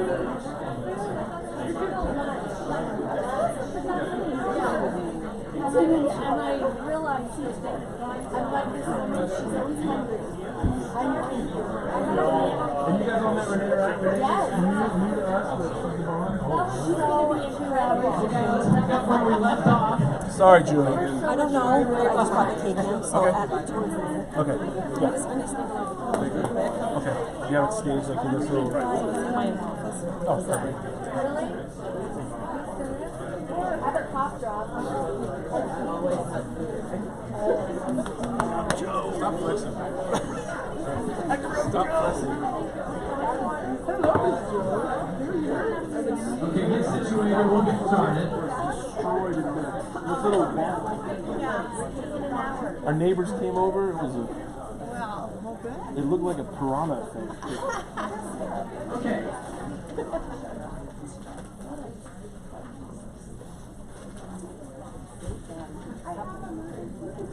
How many of you have completed in the past the visual planning map? Can I get maybe just a survey that you feel like you've completed it for the most part? Go ahead, raise your hands. Okay, so in the past we've done that. Okay, so this is an objective, I think, for everybody. Before we put a bow on this and move on, there's other key elements that are on here in kind of a mind mapping sort of a fashion. If, to simplify it, we went from our reason and our why, our goal down to our strategies, the tactics support the strategies, the tools and the disciplines on a daily basis. Over on the left side, I usually in a coaching session want to ask you how your database is doing. So what CRM do you use? How do you organize it? How many are in the database? How many are newly added or even deleted in some cases is better. But what's the health of the database? That's over here. We come down into here, we're going to talk about some key management numbers. You should know your average sales price, your average commission rate. Hopefully that's very near 3, if not always 3. This is where we have our split ratio and our average transaction revenue. So that's a pretty important number to know. If I had 20 units closed, I know on average what the revenue will be generated by those 20 units. The other yellow bars here are your market share. This is an indication of what's possible. So when you think about goals and strategy, get a little bigger mindset and then narrow that down. So perhaps the first one could be something like the overall, MLS or board or Salt Lake County. Maybe we go a little more detailed and pick a farm area by geographic location. Perhaps we even have a market that's defined by more amenities like horse property, something like that. Or every home over 2 million. So when you get that number, then you start to build your percentages of capture in each one of these defined markets. Now we have something we can improve upon because we're starting to track and measure it. Good CEOs will know what their market cap is. Have you ever heard that? Market cap? What's your market cap? Well, I'm asking you that as real estate CEOs. What's possible?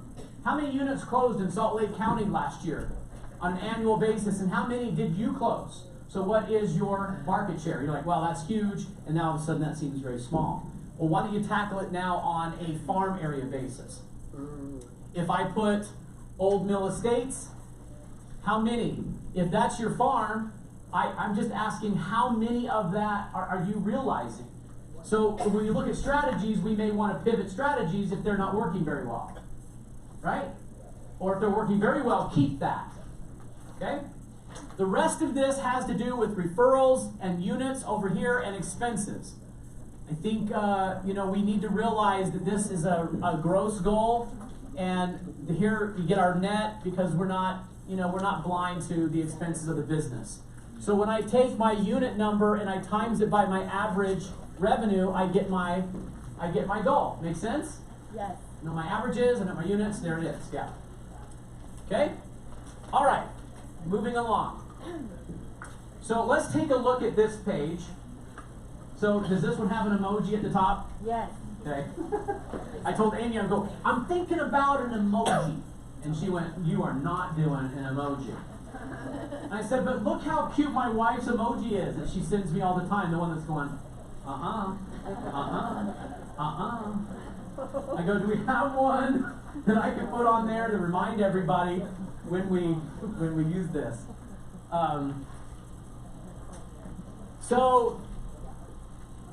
We use this for objectives, leading measures, activities, and personal goals. That's where we use this structure.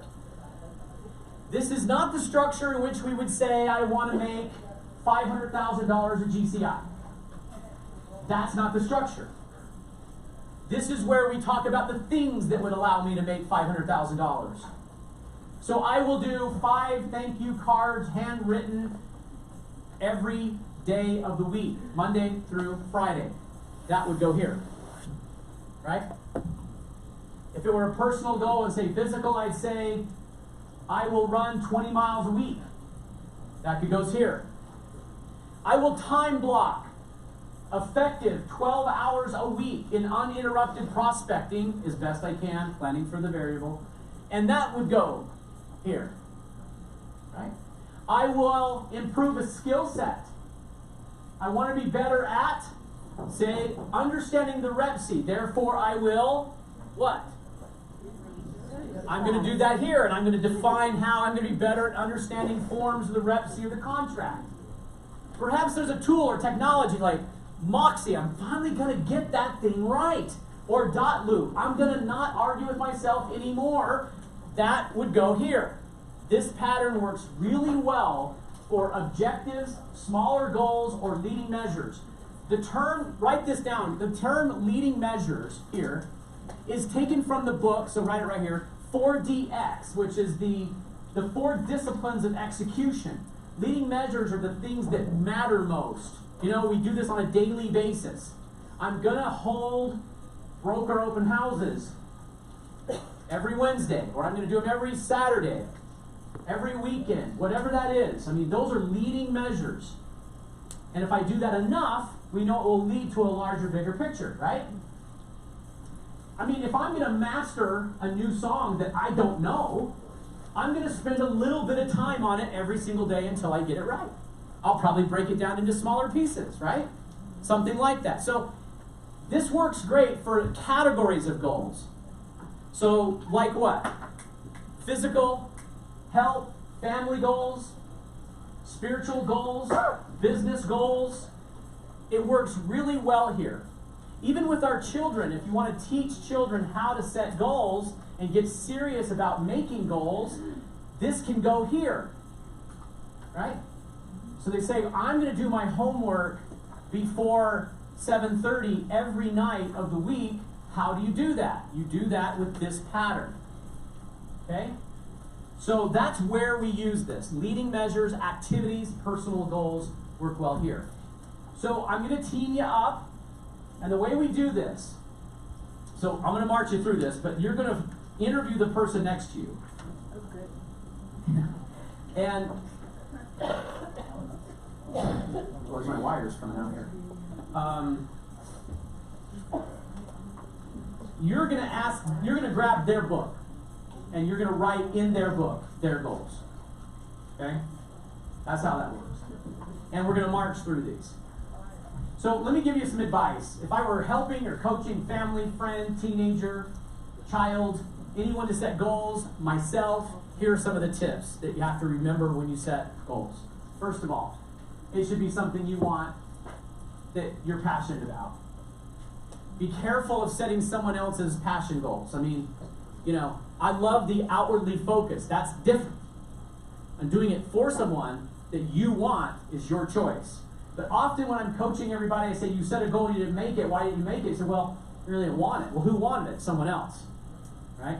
So you set your goals.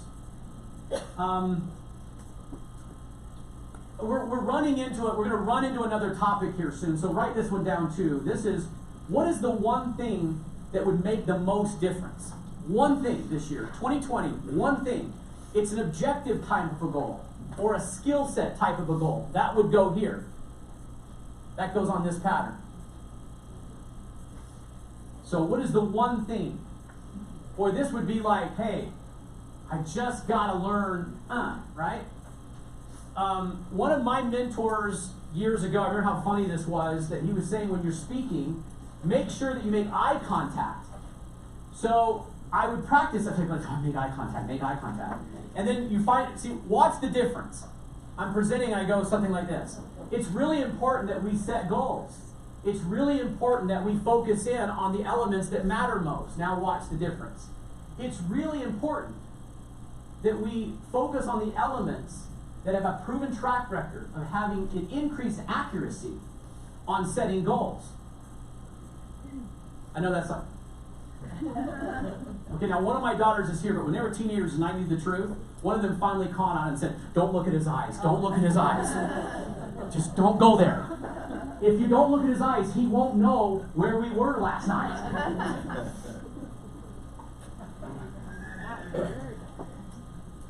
It wasn't Michaela who said that. So you were there when it was said, don't look in his eyes. But no, my mentor was saying, focus on one thing. What one thing could you do? And pretty soon that was a skill set. And I said, well, what am I going to do to make sure I can do this one thing? And then it became a goal to make sure. So, I mean, why would you want to make eye contact when you're presenting? Because I want people to know I'm connected and listening and watching them, their body language. How are you responding to this? Does this matter to you? If it didn't matter to you, and I get it, if I got body language from everybody who says it doesn't matter, what am I going to do? Since you know what my purpose is, right? Because I'm not here for me, I'm living for you. So I just forget that, we'll move on. Right? I mean, if it doesn't matter, then we'll move on. Unless I need to get, look. Let's set leading measure goals that could be the one thing that matters most this year. I will challenge you on that. It could be something as simple as what I just said. Or it could be something a little bit broader. It's going to take some time. Like, I am going to pass Will's, lost sound for a second. I'm going to pass Will's REPSI test with only 2 wrong answers, which no one's ever done. I have a REPSI test. It will be in the coaching session next Wednesday. I plan to be alone for this coaching session. But I'll be in there taking my test, practicing, because I set my goal. Write this one down too. Intensity will never outperform consistency. Those are general things to understand about goals. Now let's march through the pattern. First, we describe what it is. What if we took something like, that we could all, maybe we could take something like health that we can all relate to, something like that. So if we said, we'll define the goal, I want to be able to run a 5K, so I write it down, I'm specific, it's 5K, that's 3.1 miles, and maybe there's a time in which I want to do that. I establish where I am, so my coach would say, well, how fast do you run that now? And you say, it takes me about 2 days to do that. All right. Here I am. Is there anything in the way? Yes, I don't want to do this. No. Then go back up here, right? So what else is in the way? Obstacles, we choose a path. How will I do this? How will I deal with obstacles? What do I need? I love this. What do I need to learn or study? This often has to do with what I have to become. How will I track this? Who's my accountability partner? Remember last year, Joe tricked me into $1,000 for the podcast. There was no trickery yes, in that. He did, because There he was wrote no- it in after. That's right, but it Yeah. was totally legit. But Yeah. did you hit your goal? Did I hit my goal? Yes. Yeah. I don't know. Tammy's smiling because I was there working on it the night. I was like, I gotta go home and get this podcast done because I'm not paying Joe $1,000. And I did hit the goal. Yeah. Yeah. Remember, I've told you before, but an account. Oh, sure, go ahead. Yeah.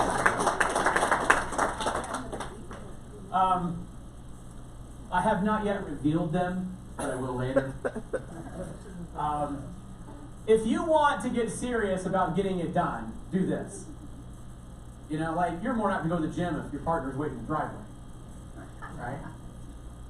Right? No? You just go, go on ahead. Go on ahead. Sorry you had to go out of your way.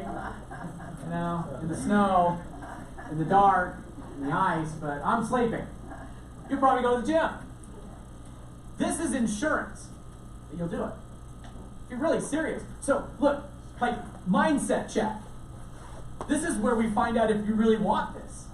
Because this is where you're about to actually do it. Because if you do that, you guys are, so what did I owe Joe if I didn't do it? $1,000. Guess how many witnesses I had? 93. Yeah, 93 witnesses. No, he threw that in there. The truth is he threw that in there. But do you, I don't know if you remember, but Ben Thorne, he goes, because Joe, your accountability is $1,000 payable to Joe Lowry. That's exactly how I sound, by the way. Yeah, Joe Perfect Lowry impersonation. It says right here. And then I'm like, oh, that's so funny. Moving right along, right? And then I did what everybody else does. You really want to do this? And I'm like, right? It's why my hands sweat when I want to hit register on the half marathon. Like, I mean, I think I do, but do I really? Because I'm about to pay money to do it. And so my hands start sweating because I'm not going to quit. Right? Because I'll make a commitment because I can't do it. Like, the quitting is more painful than running the actual 13 miles, which is weird, right? So Joe, of course, calls me the next day and goes, hey, you know, you don't really need to pay me $1,000. I'm like, okay, that solves it. Not 90 witnesses. So I did get them done. Mm-hmm. And I wonder if I would have if I didn't have the accountability partner. I mean, I was busy. Yeah. It was a busy time of year. It was in the spring. I think we said by the end of April or something like that. I mean, we were doing deal doctoring like non-stop, one after another. Will, you got a minute? I got to call someone back, and it's all wonderful. But then you're going, what about my just like finding time to prospect, right? How am I going to do this? But Well, I got and it then- done because of accountability. And on that point as well, like, so Will, how many podcasts had you done before that, before we set that goal? Zero. So was it comfortable for you? No. Because you were going into an arena that you had never done it before. Yeah. Did we have the tools? Sort of. You didn't really know what to put together on the table, what software we needed. Right. You didn't know what time it was. You were Yeah. trying to figure out bumpers, all that Yeah. kind of stuff. So you started and agreed to a goal that was Yeah. completely uncomfortable, right? Yeah. And yet, when the time frame came, did you learn all the things you need to learn to have 2 fully baked, in the can podcasts? Just enough. Which I've heard, none of you have heard. That's up to him, but they're real. But the point on these goals is oftentimes the most uncomfortable thing about them is writing all these things out, because all of a sudden it starts to become real. Because now you're like, wait a minute, where I'm at, I'm nowhere. I don't know how to do this, right? And then you get to this section here, and then we spend a lot of time in here. This part is kind of easy. This part's kind of easy. Number 3 is where it gets really hard, right? Yeah. And so we start thinking to ourselves, wait a minute, now when I get to this, when I get to this other part here, this is where your time is going to be spent, right? But also, you happen to work in an industry with a lot of people who care about you, and so you can ask for help here, right? That's the whole thing, is that there's help in this area. And we had help. We had lots of conversations. You had your son-in-law who did the bumpers and the music and a bunch of other stuff, right? Yeah. You called in some favors at the last minute to make it happen, but Gotta love son-in-laws. And Joe, I told Joe, I said, you're gonna hold up a handheld recorder if that's what it comes down to. That's what we're gonna do. Yeah. You're gonna get this right. But it was great. And then here's the space for adjustments. You know, we have to learn. Okay. This is just a linear approach to that. That's all it is. It's the same thing, just in a place where you could write it. So think about something. I think I want to channel an emphasis here. Pick an objective. As a matter of fact, take a look. Josh, I think this will save us more time for your discussion. But take a look at the skill sets on page 19 or 20. 19. Okay, take a look at 19. This would be a great place to consider some ideas about things that might matter most. This is personal development perspective, making a goal like, you know, better lead follow-up skills, understanding real estate markets by price range, unique amenities or characteristics. That can be very valuable. Maybe improving our financial acumen, mastering presentation. Perhaps there's things there. Today we were already challenged by adaptability and flexible on number 5 on general skills. How about number 7? I think if Michael were here, he could probably train us on number 8. I'm sorry, number 7. Don't you think? Those who know Michael, he's really good at this. An authentic expression of gratitude. Sincere, not fake, but absolutely, you know, true. And he was so good at that. So that's a good skill set that is probably nurtured over time. You know, it took a while to kind of go, that's important to me. Am I doing that effectively when I make relationships with people? I mean, do I take a minute and say, you matter to me and this is why you matter to me? Because maybe that could be a great skill set to focus on this year. You know, when my brother said, I'm not going to have donuts, that was a subtraction. Many of the good goals we can do is an addition, you know, as well. And some of these are skill sets. So, team up in 2s. Hand your book to your partner.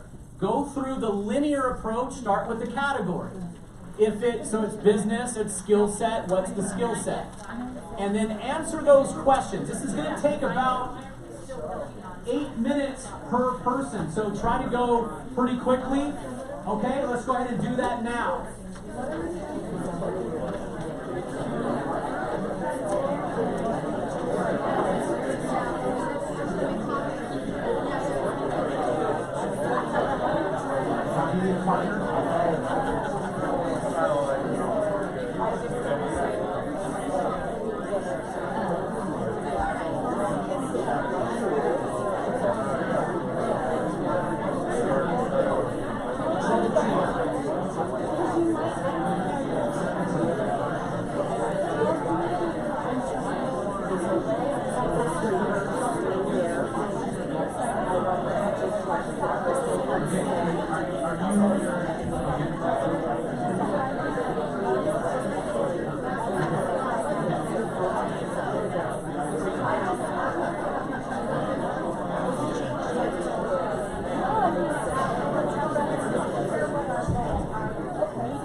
Print side.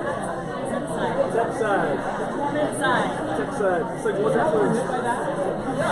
Oh, okay, I finally got it. Tech side, blind side, strong side, print side. Right. So then yesterday, Print side. I love that. so then yesterday we were trying to figure out how to try to go back in and finish the binding. And so I was like, all right, well, we're gonna focus on the tech side, and then she said, I'm gonna go finish the print side. So we became print side, tech side. Okay, so what's my side? Presentation side. Present side. Okay. It's a lot of sides. Yeah, there's a lot of sides. Have you seen the movie Blind Side? Oh, that's worth watching. Yeah. The strong side. Wait, right? No. So you're right. So this is what he's saying is every quarterback has they're either right or left-handed. So when they back up, their back is turned to one side of the field. So you have the strong side, which is the side that can see, and then you have the blind side, which is the side you can't see. So the most important offensive guard on the line is the blind side. Make sure they pick up any stuff. And then the linebacker has strong side because there's more pockets on one side than the other. So he becomes strong side.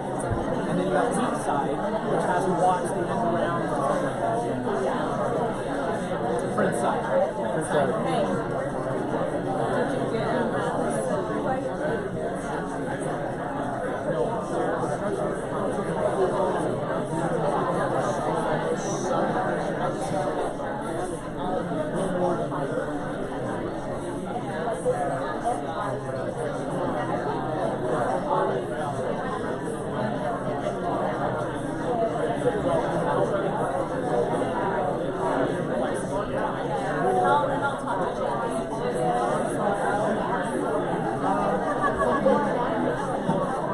Okay, you should be almost done with the first one and ready to change to the second.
Okay, you should be on to the second person setting their goals.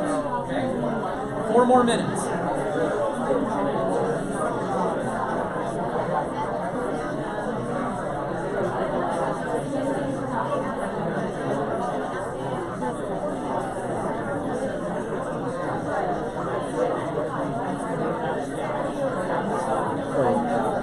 So the first 2 breaks in the new functional panel are a third of what we're paying in the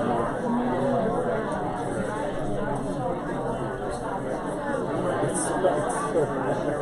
It's so bad. We're paying $3.20 per phone to never go off ever. A month. A month.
Because I have either, I just want to make it comfortable.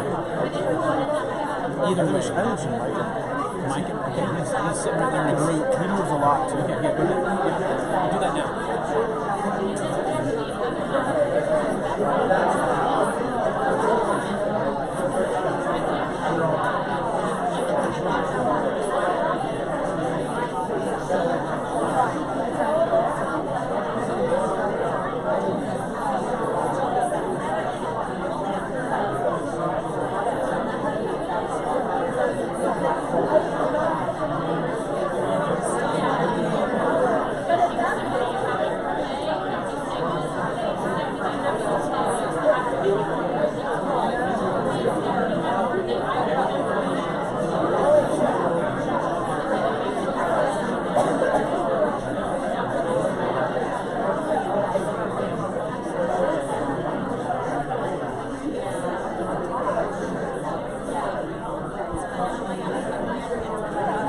Okay, right quickly, time is up.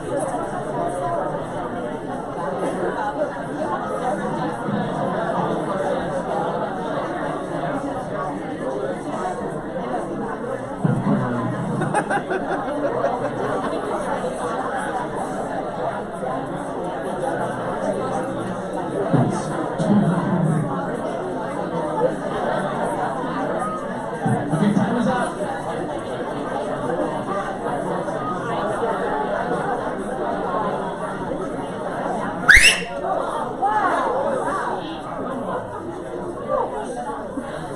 Joe's been wanting to do that all morning.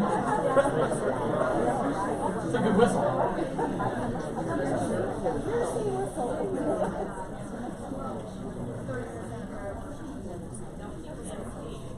Joe is our trail boss on a track. That got all the teenagers' attention. It's really good through a bullhorn. Yeah, right. Okay. So, if you, just to maybe prime the pump with some thinking here, write this down on just some category ideas: business, health or physical, intellectual, spiritual, and another one social. So there's just, some categories maybe to think about that you could, make some goals around.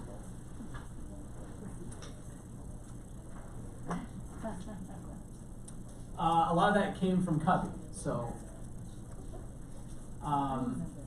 Okay, I kind of have a ancillary wish here that this would trickle out to some teenagers and kids who might need some guidance on how to set goals and teach and train them how to make goals. If you take the lead on that, you'll find when you put the teacher hat on, you'll learn a lot about the process yourself. So I hope that finds its way to help some children too. Okay, so let's move on to this page. This is reverse engineering. This is a very common coach, guided structure of, hey, what's your year look like? It's similar to the vision plan map where we ask what's the average transaction and so what's needed. But this write homework on this and have this done. I would like to be able in sales meeting to take a survey at the end of January and say, okay, do we have our reverse engineering done? Can I hand select a few and say, do you know how many transactions you need to hit your goal? Could I even ask you what your annual expenses are? So fill that out. And there's your example on the right side. Okay, let's go to the next one. We already looked at skills. Yes, Michael. For those who really don't know what Yeah. these represent reasonable percentages in terms of the reverse engineering. This would be more reflective of an agent who's got 2, 3, or 4 years of experience. I was talking Yeah. more about the percentage, the relationship. I mean, if I apply those same percentages to each. Well, the average sales price in this office is over $440. So, but the Salt Lake County is a little lower than that, obviously. You could do it as a goal Yeah. setting, say how much money do you want to make, and then reverse it there. Yeah, and then you may determine a sales price in units or something like that. Yeah, very good point, Lori. Does that answer your question? Okay, so the skill sets here, I think this is the addition for 2020. You know, there's a lot of ideas on here. Perhaps they find, you know, emphasize one or two. Maybe do one a quarter, one a month. Maybe this is a team effort. If you're in a team where you say, let's just pick one, and everyone kind of coach and teach and train each other on how to improve a skill set. Maybe that's an idea. I want to introduce, so Josh, you want to come up? Sure. Many of you know Josh Metal. He's obviously one of our preferred lenders, a good friend of ours, an excellent loan officer, an outstanding leader, and frankly, a really good coach, mentor, speaker. He's written, you know, articles and books and things like that. Very talented.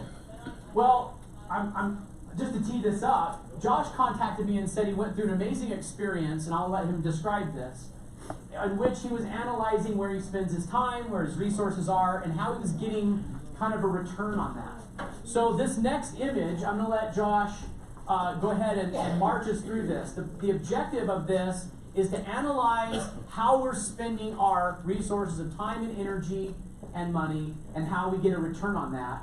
And so join me in welcoming. Let's really freak him out and give him an amazing innovation. All right? This is Josh Metal, everybody.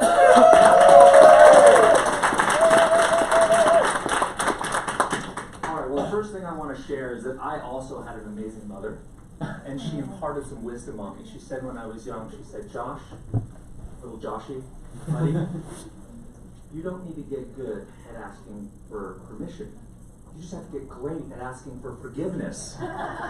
So with that lesson in mind, I'm going to deviate from this for just a moment, and I may or not be asked back. I know time is short. Oh, okay. Listen, here's what I'd like you to write down. As I was sitting in the back of the room, I took a few notes, and something struck me. The power above said, look, just share this message. And the thing I'd like you to write down is anything is possible once I decide. Anything is possible once I decide. And what I mean by that is not like, what kind of breakfast should I have this morning? Should I do eggs or a protein drink or a protein bar? I mean like the kind of decision that changes the world. Because a decision isn't matter. You can't touch it, right? It's energy. And that energy in a decision is more powerful than anything in the physical universe. I know that to be true. Let me give you a couple of examples. We talked about Kennedy. He made a decision more powerful than the gravity of Earth. He sent a rocket to the moon. But how to do it and how to get somebody to the moon and back safely, he didn't have any clue. He just made a decision. That was the right thing to do. We're going to execute on it, right? By the way, how powerful was that decision? It outlasted his life. That's incredible, right? That's amazing. Steve Jobs decided to put a dent in the universe. And today, from our Apple Watch, I can book a ticket to Thailand, I can get a hotel reservation, and transfer $1 million from my Wealthfront account. That's crazy. That's a dent in the universe. He decided to do something, he put energy out there that was stronger than the way the world was, stronger than physical matter. And so, was your daughter Kayla? Yeah, Michaela. Yeah. Michaela. Yeah. Where's Michaela? Right here. Hi, Michaela. Your dad is a rock star. You like slam dunk scored from the 3-point line. What was evident to me, what I was aware of, is the one thing he can't give you is the ability to decide, to make a decision so powerful that you change the future of your life. And I'm going to leave you with one more story, and I'm going to transition to that. I was brought up by a wonderful woman who, if you go to the dictionary, I love her pictures there. Amazing. I was grown up in a 400 square foot apartment. We, on more than one occasion, worked at the Mormon storehouse so that we could have enough groceries to make it through the week. I remember on one occasion buying groceries at Food for Less in West Valley City on 3500 South, and the teller came over the top and said, I need help on a food stamps checkout on aisle 7. I remember my mom making a promise to me that if I passed a math test, she was going to take me to get a burger and a movie. And then a check didn't come in. She was an entrepreneur. Big heart, not that great at entrepreneurism. The check didn't come in. And we went to the pawn shop and sold her wedding ring for money for a hamburger and a movie. And I made a decision. I said, at 7 years old, I said, I will never have my children watch their mother hawk their wedding ring for a burger. It's a good burger. That was 35 years ago. That decision has changed the trajectory of my life, my children's life. It changed matter. But it didn't happen by accident. There was a decision made. And so I hope if you walk away from this, by the way, what is in that book is the sum totality of everything I have learned in personal development in 25 years. Got it all. But what Will can't give you is he can't help you decide. You've got to have that yourself. So I hope you walk away from this making a decision, planting a flag in the moon. I just thought that was good. And saying, dang it, I'm decided. I want this for me. I want this for my family. I want this for my husband that I want to help retire. And you make a decision. Fair? Yes. All right. Amen. Okay. Now I have 30 seconds to get to the Genius Grid. You ready? All right, listen. I'm gonna give you the 30,000 foot view. Last year I was invited to a coaching group. There were 9 of us who went to Costa Rica, and we spent a week there, unplugged, no cell phone, just figuring out how screwed up and broken we were. And I was really broken. One of the things that I learned at that great event was a time management tool that has been the most profoundly changing tool that I've ever had in my entire life. And what's beautiful about this grid called the Genius Zone is it not only helps you make more money, which is great, but as Will has pointed out, if you're doing that and you're not fulfilled, what the heck's the point? Nobody wants to be rich and miserable. The results of this, I'll fast forward, is 2019 was by far the coolest and most enjoyable time of my life. Business, family, and I doubled my income from the year before. All right? Been in the mortgage business for 20 years, applied this principle, doubled income in 1 year. Not a bad tool, okay? I'm gonna give you really quickly how this works. In a future event, if you want to do this, and this is popular, I will come back and spend an hour and teach this and walk you through this. The way it works is this. You track your time for 2 weeks. Everybody go, boo! It sucks. I will tell you, it will give you more clarity in your life than almost anything I have ever done. You then are going to put all of your activities into 4 boxes. Above the line are things that give you a high return on energy. Coaching my loan officers. Having a one-on-one with a first-time home buyer that has no idea what the heck they're doing. Writing. Those are all things for me that are high return on energy. I feel more energized after I do it than before I do it. Below the line, low return on energy. Accounting. Going through the pages of expenses I have to sign off. I'm exhausted after I spend 15 minutes doing it. So you're going to break up your activities. Above the line, high return on energy. Below the line, low return on energy. This is fun. Kill me, please. Right? Got me? And then we're going to break them up on how those activities, how you're spending your time, whether it is a high return on investment or a low return on investment. One of the exercises is will help you calculate your goal or target hourly wage. And then you're going to say, that activity makes me more than my target hourly wage. That's high return on investment. That activity makes me less. That's a low activity. I'll give you an example. I had a loan officer that doing this exercise figured out he had spent 2 hours every other week driving his dry cleaning across town because he moved and he never found a new dry cleaner. Holy cow, that's a low return on energy, low return on investment activity. Let's get it out of here. With me? Then once we identify these, we're going to get rid of these, we're going to delegate these, we're going to make a whole bunch more time, and you're going to do more of that. Cool? So if you are interested in that, I wrote a really quick article on it, which I can maybe have emailed out, and I'll come back and I'd be happy to teach a class on this if anybody else wants to do it. Thanks so much for having me.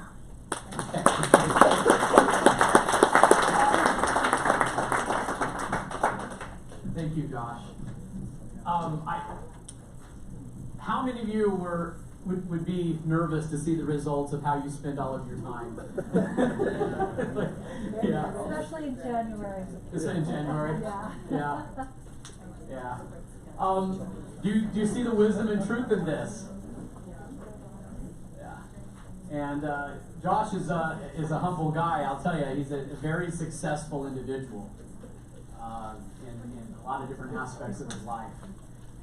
I didn't know the personal background there, though, Josh. And sounds like someone who very young knew their reason and had a purpose. And then everything else just was easier after that.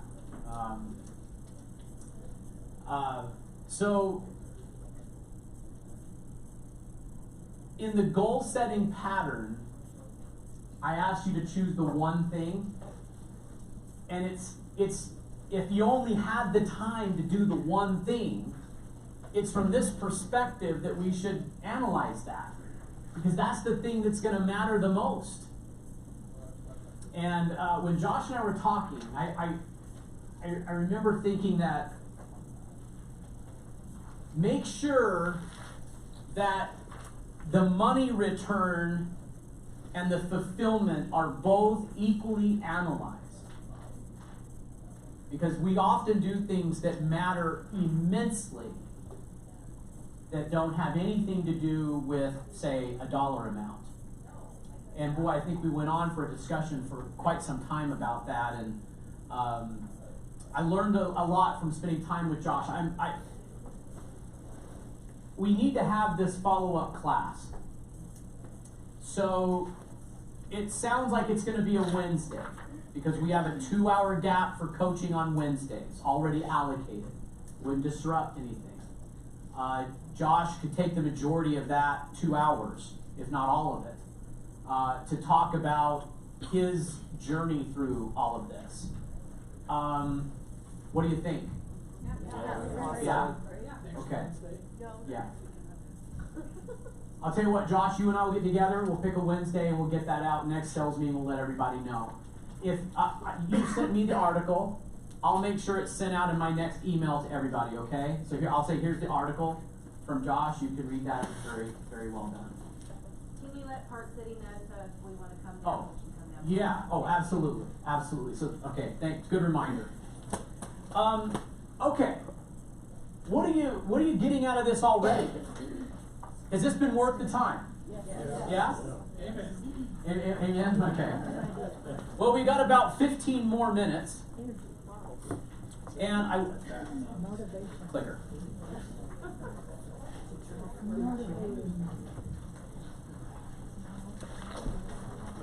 Speaking on kind of accountability of where we get the most and returns and most efficiencies of our prospecting and where your business comes from, things like that. It's important to understand and leverage your statistical history. It will be an eye-opening exercise. So think about where this is coming from. And this is just, if you could write here, this is just an idea. Look, figure out where your highest rate of return is when you prospect and where that's coming from. The last Brian Buffini coaching session was like, look, we already know the answer, but we're not following what we already know. We have a core group of relationships. There are past clients, they already referred us, or they're very likely to refer us. That A group needs more of time with you. Those are your most valuable relationships, right? When's the last time you took someone like that to lunch? Maybe there's someone in that list that could benefit from maybe something you have to offer without a condition or a contingency. Little warning, when you contact the people you have relationships with, you don't always have to ask them for business. Just a warning. And yet, on the other side of that coin, we don't want to be the dentist who never talks about dentistry. We want to be real estate agents who talk about real estate. That is what we do.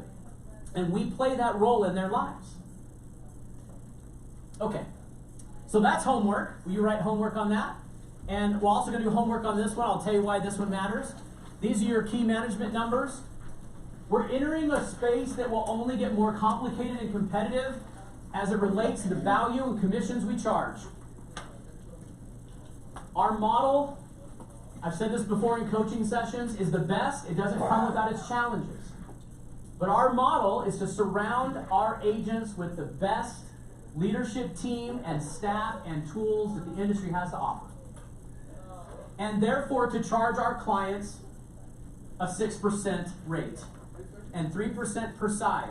Because it's better to have that than to jettison the fee lower and jettison the services that are around us. It's better for the public and the client, the buyer and the seller. But that's not what the other models are saying. So if we can't make the case, and the evidence is there, so this is about presentation and understanding.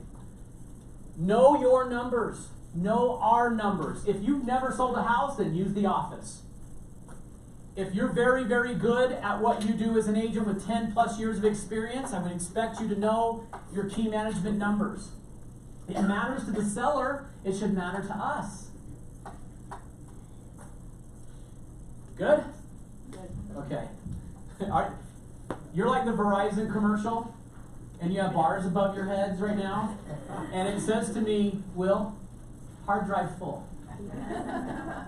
You know, full coverage, not available. It's been a lot today. Homework. Homework. Okay? The reason this is in here is just simply, you know, there's averages all over the place, and so don't get hung up on. I used 365 a couple of years ago, but gosh, you know, if you ever had a goal to make $1 million in real estate, you need about 100 transactions. That's all you got to do is 100 transactions. That's it. That's it. You can do that. Piece of cake. It's going on all around us. People are flying to the moon all the time. Round trip tickets are being sold. The view is amazing. I hear that moon dust is incredible to put your toes in. Kind of like Siesta Key, Florida. It's possible, guys. It's possible. That's what this is about. It's possible. And thank you for that good quote, John. We'll save these things for coaching later. The core 4. Some of you I've gone over this with before, but my point in all of this exercise is to remind us all that a conviction level belief or faith in something is not required to get into action. It's just better. But it isn't required. So if you don't yet know how, that's okay. Go forward anyway. And if you don't believe something that you've heard today, that's okay too. We can believe it later. Write that down. We can believe it later. I'm never going to be good at technology. And then you put yet. Right? Yet. I'm not good at it yet. I can be good at it later. I've just never been good at numbers yet. I'm not good. Maybe I'm not good. I had someone say, I go, hey, why are you getting into real estate? He says, well, I love houses. Not people so much, but houses. And I'm like, oh. Maybe, you know, have you considered something behind the scenes? You know, there's, yeah, Chad, you have a point on this? The alloy and the metal doesn't exist yet. Yeah. We'll figure it out. We'll just believe we will find it. Good memory. I've told you guys this before, but that was a pretty big epiphany. I shared this with you a couple of years ago, the core 4, when I realized those 4 elements are completely different. I will hold a coaching class again on the core 4 in the coming weeks, and we'll talk more about that. You know, the rubber hits the road in application. We all know that. So today has been awesome. The way to make it count is to get into action, right? That's the way to make it count. On the hexagon, page 31, are we all, so 31? Check the emoji. Where do I use this? I use the core 4 to find out where I am with a principle. I use the hexagon to help me change something and improve it. This is a great pattern to remember when we're trying to improve a skill set. So the only difference, fast forward to that. Go to that image, 33. The only difference in these 6 principles in the goal setting pattern are these 2 elements. The affirmation and the question are added when I'm changing something. Like getting out of a bad habit, or changing a view on something, or doing something I've never done. We add 2 key elements. The rest of this is already in the goal setting pattern. Who can help me? What do I need to learn? Scheduling my tasks, measuring in progress, or tracking it is already in the goal setting pattern. The hexagon principles add an affirmation, which is a mindset to get ourselves to start to think of what's possible. You know, I mean, we have to train our minds to say this is okay to do even though I have not yet done it. It's going to be okay. So I can have just enough energy to schedule that first task and find the rest of these elements. This will also be reviewed in another coaching class coming up in the Wednesday coaching sessions, and there's a lot more to this. So this is where we'll fill in how do I get my mindset right when it's, you know, I've had bad experiences or whatever. How do I undo that and learn from things? Often there's some discovery that we need, and I'll give you the rest of these elements which we shared last year as new material. Okay.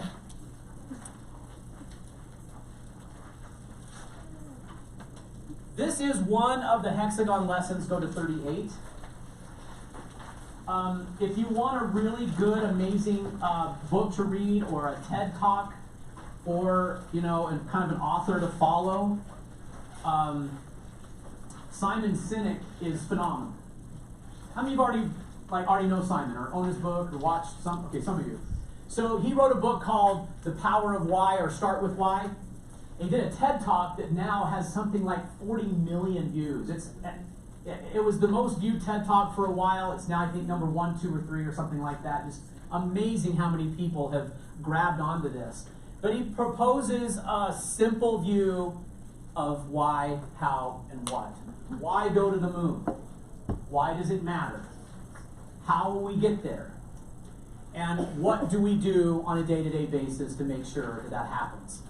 The what is the discipline and the schedule, which resides in our planning map. The how is what? What's our word for that in our planning? Not the tools. Actions. Not the tactics.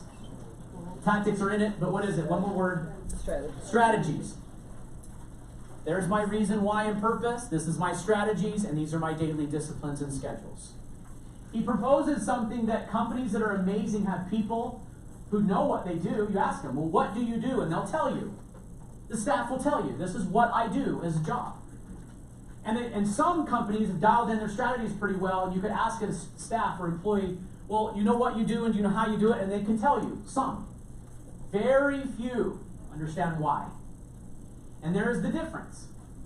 The better we understand why we're at something, the better our strategies become. So in a hexagon type format with 6 principles, we start with I have clearly defined my why. And it fuels my daily efforts. That's my mindset medicine. That's my affirmation. Helps me. Have you ever been around someone who has negative affirmations? Yes. Yeah, so have you admittedly ever been one of those? Okay, we all have, right? We've all done that. What I have tried to do, as a skill set, is, and you guys have heard some of this before, but I add the word yet onto a negative affirmation. And it changes it to positive. I'm just not very good at ... loop. Yet. Anyone in here tell me what the yet stands for? It's an acronym. Your something time. Your elected time. Back to Josh's point. The power is in the decision. When I decide to be good at ... loop, I will be. Until I decide, hard to do anything. There's no energy behind it. So this is a little scary because you have all the keys.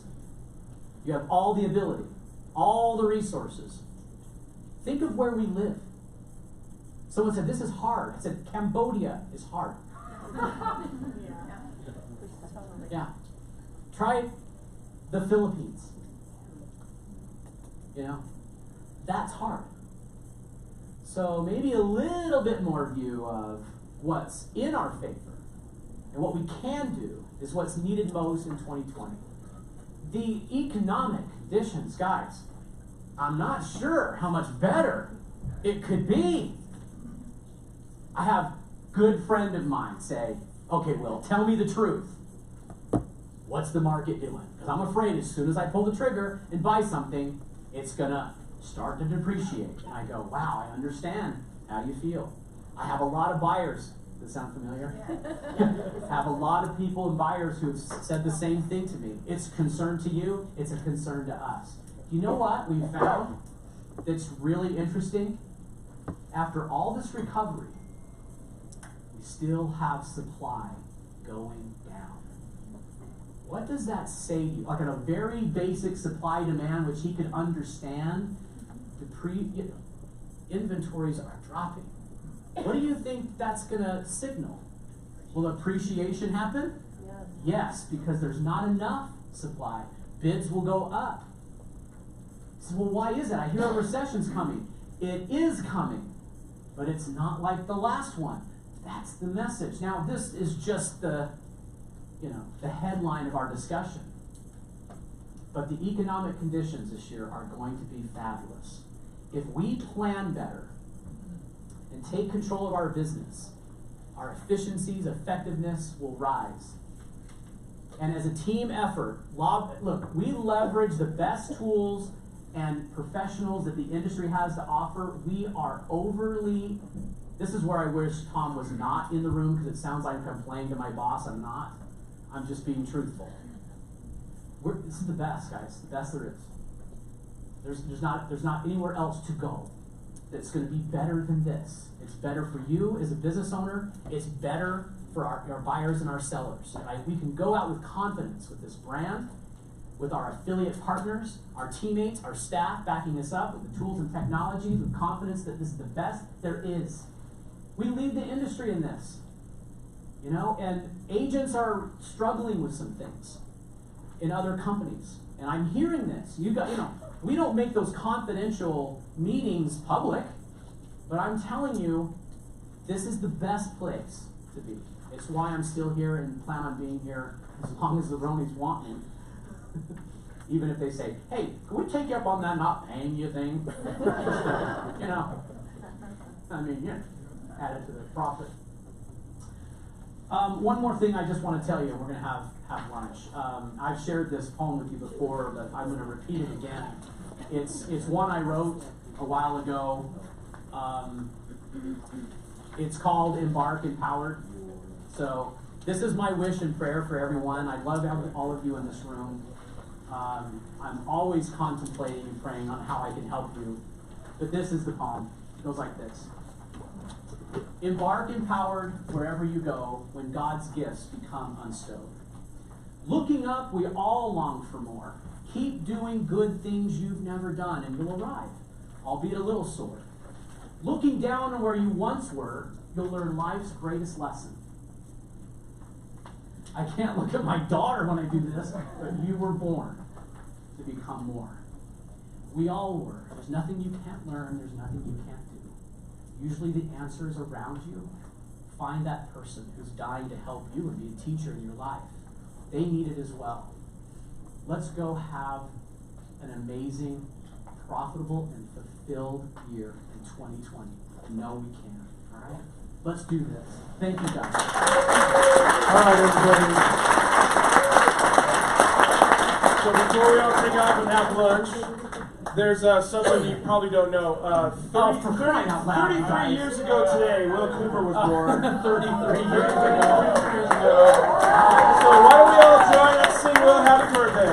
Happy birthday to you. Happy birthday to you.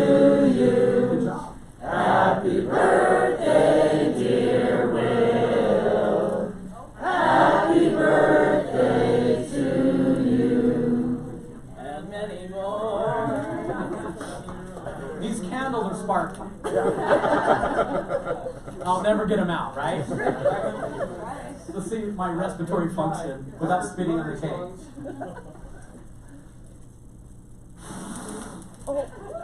That's pretty good. It's working. I got 3. That's pretty good. That wouldn't work. All right, does someone else try? No. I'll give it one more. I don't want to spit on the cake. Thank you guys for coming to my birthday party.